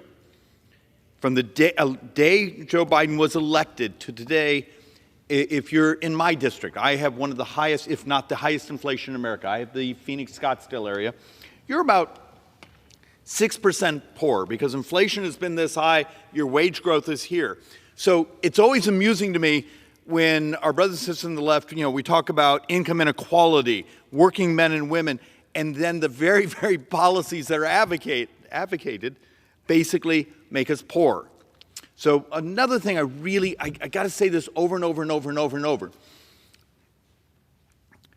2011, Standard & Poor's put out a paper, and they downgraded the United States debt.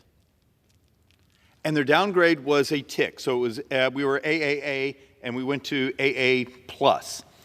But if anyone would bother to read it, because if I hear one more person from the press go, well, in 2011 when they had the debt ceiling fight, they got downgraded, that isn't what S&P said. Read the damn thing.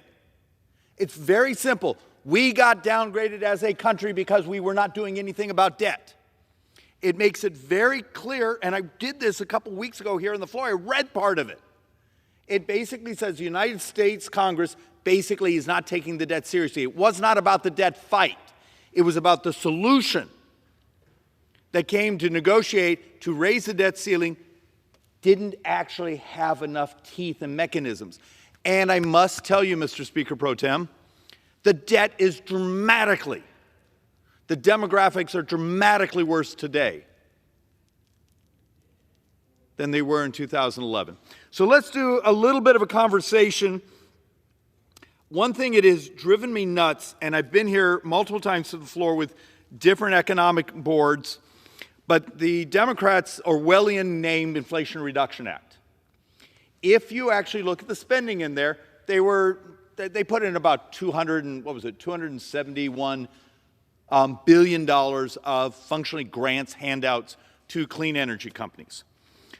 Even the latest CBO score that we just got because of the negotiations, the mechanisms, the piece of legislation put together to raise the debt ceiling and cut out many of these things, actually came back and said, well, we may have missed the number by about $300 billion.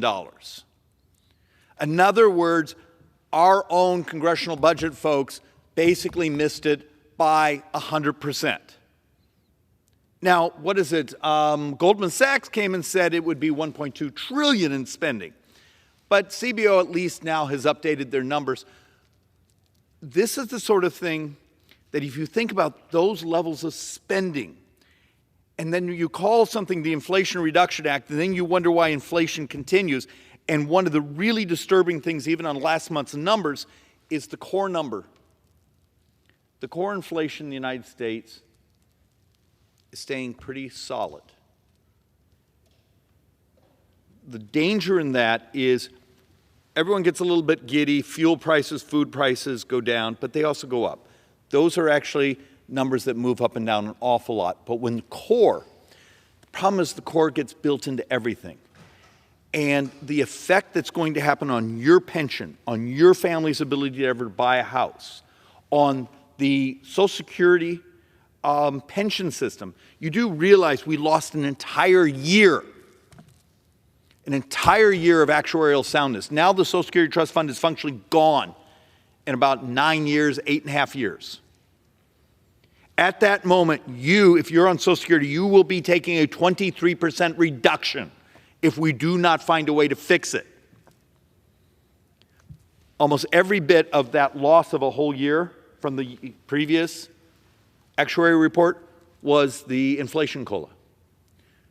Understand how devastating the policies of this place when the Democrats controlled the House, the Senate, the White House, what they've done to you and your family. You know, I don't care if you don't love Republicans, but do understand your country is poorer today than it was a couple years ago. So one of the other things we need to talk about is Congressional Budget Office. They did this about 3 weeks ago. Basically, has been updating economic growth projections. And for 2024, we were at 1.6. That was our projection. That's what we were building the budget on. That's what we're projecting future revenues. And this will make sense here in a moment. They came back and said, no, we don't even think we're going to hit 1.6. Now, understand, there was a time 1.6 would have been embarrassing. Long-run GDP growth in the United States, last 50 years, about 3%.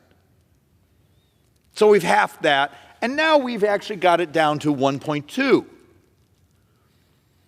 Do understand, when you have this level of anemic growth, how much it hurts you, how much it hurts tax receipts, how much it hurts your ability to retire, for your kids to have a future. This is the world we've been handed. This is substantially because of loss of productivity, the amounts of debt. Remember, the United States is consuming so much of the capital of the world just to finance our debt. This is a real problem. So what would you do? If I came to you and said growth is moral, we actually saw after the 2017 tax reform, the economic growth, income inequality shrank more than it had in any time in modern history. Food insecurity shrank more than any time in modern history. The populations that had just years of brutality and trying to get some economic momentum shot up. And then COVID hit. And a weird thing, actually, thank heaven we had that economic vitality going into COVID. Could you imagine if we had this sort of GDP when COVID happened? How miserable. How miserable. Because remember, the United States still came out of it much faster, much stronger than almost any other place in the industrialized world. So as we start to talk about what do we do, what is moral, but what also produces some growth? Because I've spent the last few months coming here every week and walking through how devastatingly ugly the demographics and the debt. Last week I did demographics. I don't know if anyone was crazy enough to watch it, but it's important. In 18 years, the United States has more deaths than births. Half the states in America today have more deaths than births. That's not Republican, that's not Democrat, that's just fertility. But you've got to understand, if you're going to have a vital country, if this is going to be another American century, you need growth. So what policies are we getting from the left? Just piling on dramatically more debt and then actually saying, no, just keep raising the limit on the credit card. So let's actually walk through a couple things we could do immediately. You know, I've been complaining about the debt and the demographics and some of the bad decisions. So let's just do some of the things we know that have worked. If I came to you right now, and part of this is going to get me in trouble because I'm going to say things that don't really fit the pop culture of this place. 2017, fourth quarter 2017, tax reform. There was this thing called expensing. This concept of your business.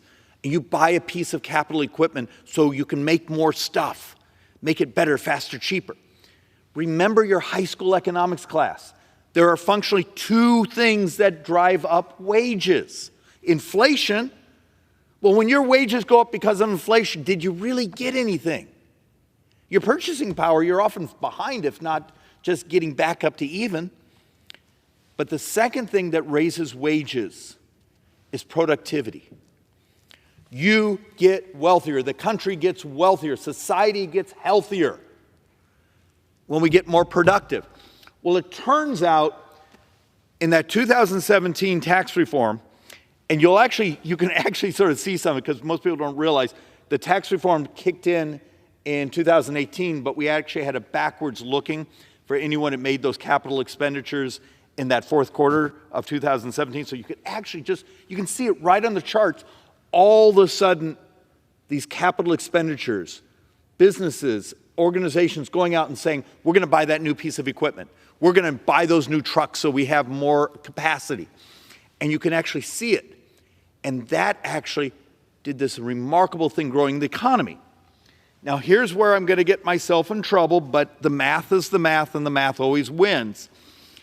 If you actually look at the 100% bonus depreciation that we did and actually compare it to the individual tax cuts, we all love our individual tax cuts. And remember, when the tax reform for 2017, something I over and over and over try to share with my friends on the left, because they have this crazy folklore, it was a giveaway to the rich. Except the 2017 tax reform was more progressive, meaning the wealthier were paying a higher percentage of the federal income tax burden than the previous one. Remember, under the tax reform, half of society doesn't pay federal income taxes. They pay FICA, Social Security, Medicare, unemployment, but income taxes, half of society doesn't pay. The tax reform became more progressive, but with lower rates and the ability for businesses to become productive.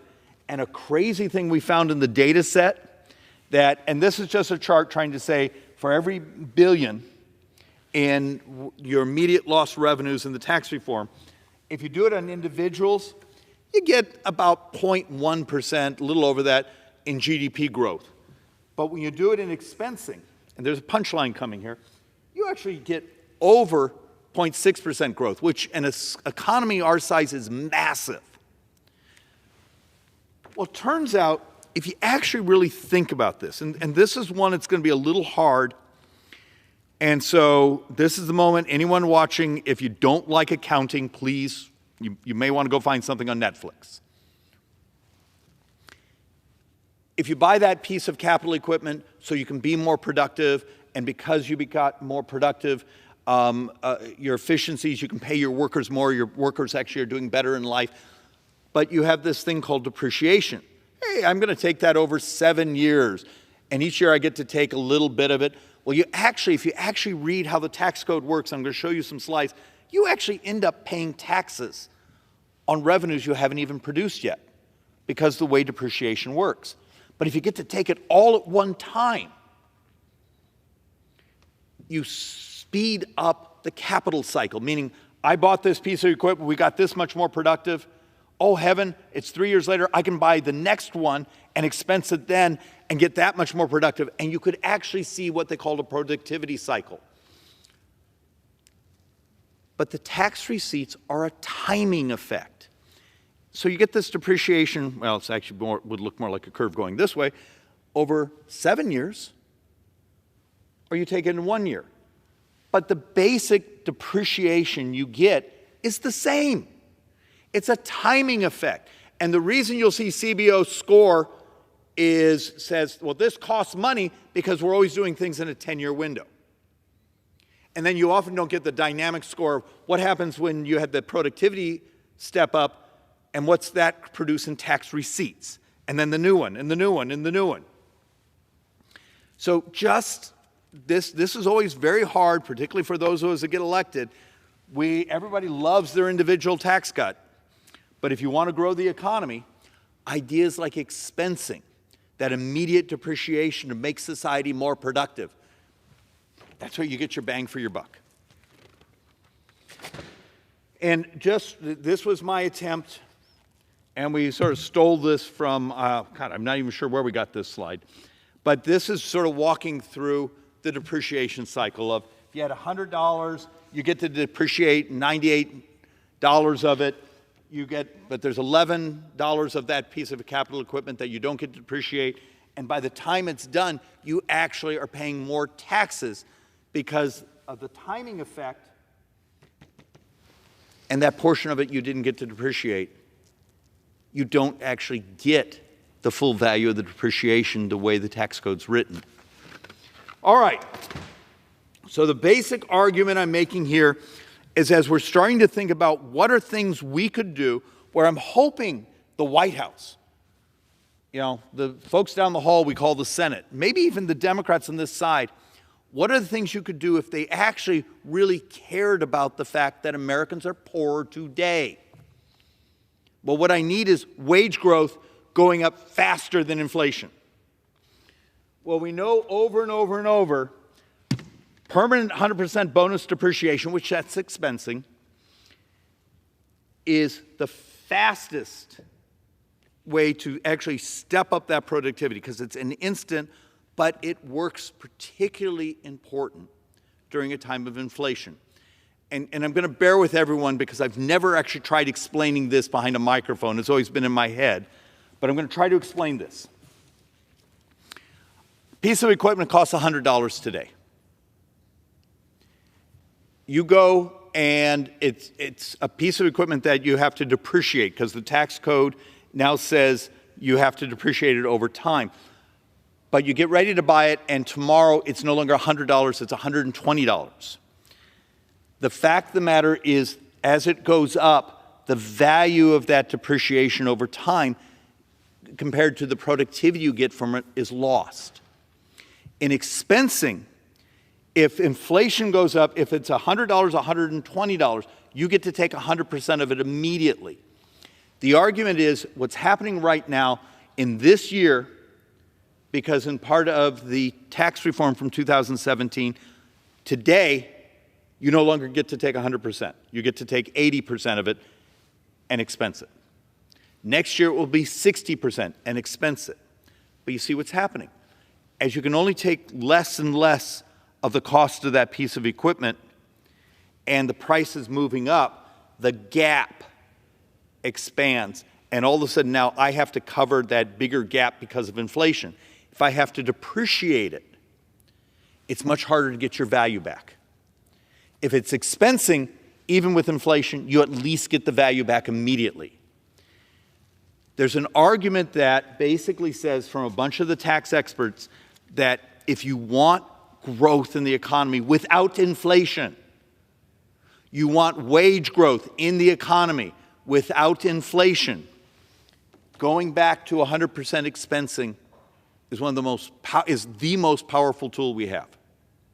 And I know that may be a little geeky, but it's worth thinking about because the fact of the matter is, things like expensing, you go, well, that's a Republican thing. I think Barack Obama was one of the biggest advocates for it. So understand, it's just good economics. And look, I have all sorts of charts that actually talk about the baseline effect, what happens when you have inflation. The fact matters, in a time of inflation, it is one of the most efficient things you can do to get growth without inflation. And the fact of the matter is, if you had a 4% baseline inflation and you went back and had 100% expensing, it's like 94,000 additional jobs in the society, which is actually part of the wage pressure, raising wages. So part of my argument here is if you wanted something, it's very simple. Congress could do almost immediately. We would fix the fact that under current tax law, that ability to take that bonus depreciation is fading away. We'd fix that right now. And we know full expensing in the long run has a substantial effect on long-run economic growth, a thing we call capital stock. In a country where we borrow functionally $45,000, we borrow $45,000 a second, and it's going to double functioning in 10 years. You need policies that grow in a way where the capital stock, when the available capital to basically be loaned for businesses, for people to start ventures, to take risks. And we actually also see just the expensing the immediate depreciation, even in the basic scores we get from CBO and the Tax Foundation, it grows wages. Now, so let's see. If I got a 1.2% growth in wages from this, I'm going to show a couple boards here that you get about 1.5 from R&D expensing and what it does in the economy. You can almost start to make up, with just a couple clean-up tax provisions, the amount of lost wages Americans have because inflation has been higher than wage growth. We can fix much of what the damage the left has done to this economy by just cleaning up some things in the tax code. And I know this is thick, but it's important. This is just good economics, and it's simple. I often come here and talk about things where if we would adopt certain policies and bring in new technologies. This is stuff we could do in an afternoon. This is just cleanups on the tax code. So if I come to you right now, and did you realize that in 2022, so last year, your business, you're a drug company, you're an engineering company, you're a biotech country, whatever it is, you're a chip manufacturer, and you've been spending money on research and development, research and development, research and development. Now you have to amortize that research and development. That cost you cannot take immediately. You have to amortize it out. Real problem. Last week I came and walked some folks through, and part of it was from an Economist article last week, if anyone wants to geek out. It's talked about the United States still is one of the most dynamic economy. It is the most dynamic big economy in the world. We have almost double the wages of people in Western Europe. I think we're like 25% higher than Japan. And a lot of that was because of this velocity in the economy, the risk-taking, our research and development, the bringing in new products. What happens when that research and development really slows up because it doesn't make sense to make those capital expenditures? Because now you spend all this money, now you got to depreciate it out. All of a sudden you're functionally paying taxes today on money you don't have. That is what's happening. Well, you start to take a look at this stuff, and you start to realize that in the United States now, it's not like it was back in the 1970s where there was a time that government was the primary funder of research and development. It hasn't been that way in like 40 years. And you look where we're at today, this orange line is business, and you start to see the cycle over here. We were doing amazing things, the breakthroughs that were coming. We're actually starting to track now that this is starting to flatline because the tax code has changed. Fix it. Research and development, make it almost like 100%, make it 100% expensing instead of what's fallen back. We've gone back to the old tax code. We've lost the expensing. Research and development, you say you want a dynamic economy. To my friends on the left who keep wanting to talk about clean energy, bless you. How would you like to actually keep having the research that actually creates the next breakthrough, the next super battery? For those of us who have an absolute fixation that one of the most moral things we can do in society is curing diseases. And I'm going to circle back, and yes, I'm going to talk a little bit about diabetes and research and development expensing. They do tie together. Single most expensive thing in our society right now is diabetes. 33% of all health care is diabetes. 31% of all Medicare is diabetes. What would happen if you could actually disrupt pre-diabetic populations? Heaven forbid in the future, because we know it's in phase 1 right now, an actual cure. Those are things that good tax policy brings venture capital in to help finance. It's moral. It would be one of the most powerful things you could do to close income inequality and crash the debt. But we seem to not be able to think out of a paper bag. And you look at the gain. If you actually look at business R&D grew faster after the Tax Cuts and Jobs Act because you turned it substantially into 100% expensing.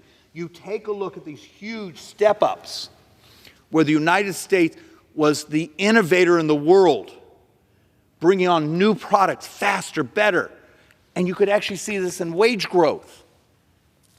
There's certain things you and I can do in the tax code that in many ways are minimally expensive and incredibly productive in wages and growing the size of the economy. And remember the first slide. You're living in a country where the CBO is telling us next year we're down to 1.2% economic growth. We got to find a way to grow.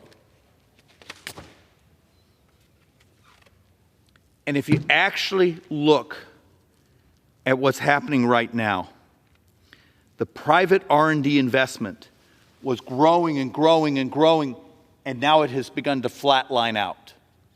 This is a real problem. If you want to live in a country that is dynamic, that is providing opportunity, that is curing the disease a family member has, the new piece of technology that changes our lives, that makes our living so much better and healthier. Believe it or not, the path to that is fixing parts of the tax code.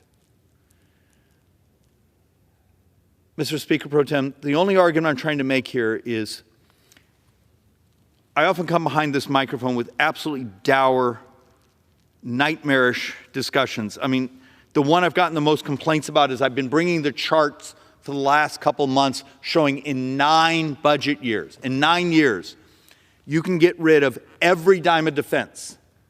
You can get rid of every dime of defense and all of what we call discretionary spending. That's no FBI, no Park Service, no FDA, no Congress, no White House, no Supreme, it's all gone. And you still have to borrow a couple $100 billion. And it may be actually worse than that because I haven't actually bothered to calculate in the fact that the Social Security Trust Fund is gone a year earlier. But we know if you backfill the Social Security Trust Fund, it's not a couple $100 billion, it's like $700 billion, and there's no government. We're functionally an insurance company with an army. And I say that over and over and over because that seems to click in some people's head.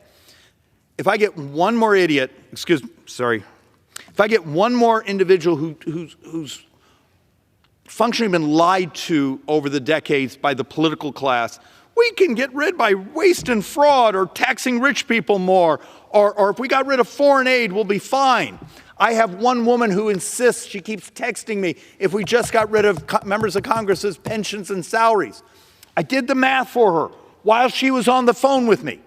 I took an entire year of borrowing and added up every dime that goes into members of Congress and the Senate, their salaries and pensions. And I think we came up with, it was 18 minutes worth of borrowing for an entire year. Come on, people. Buy a calculator.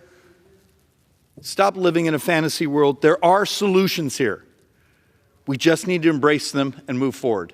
And with that, Mr. Speaker, I yield back. Gentleman yield back. Does the gentleman have a motion?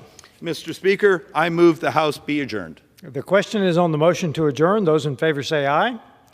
Those opposed, no.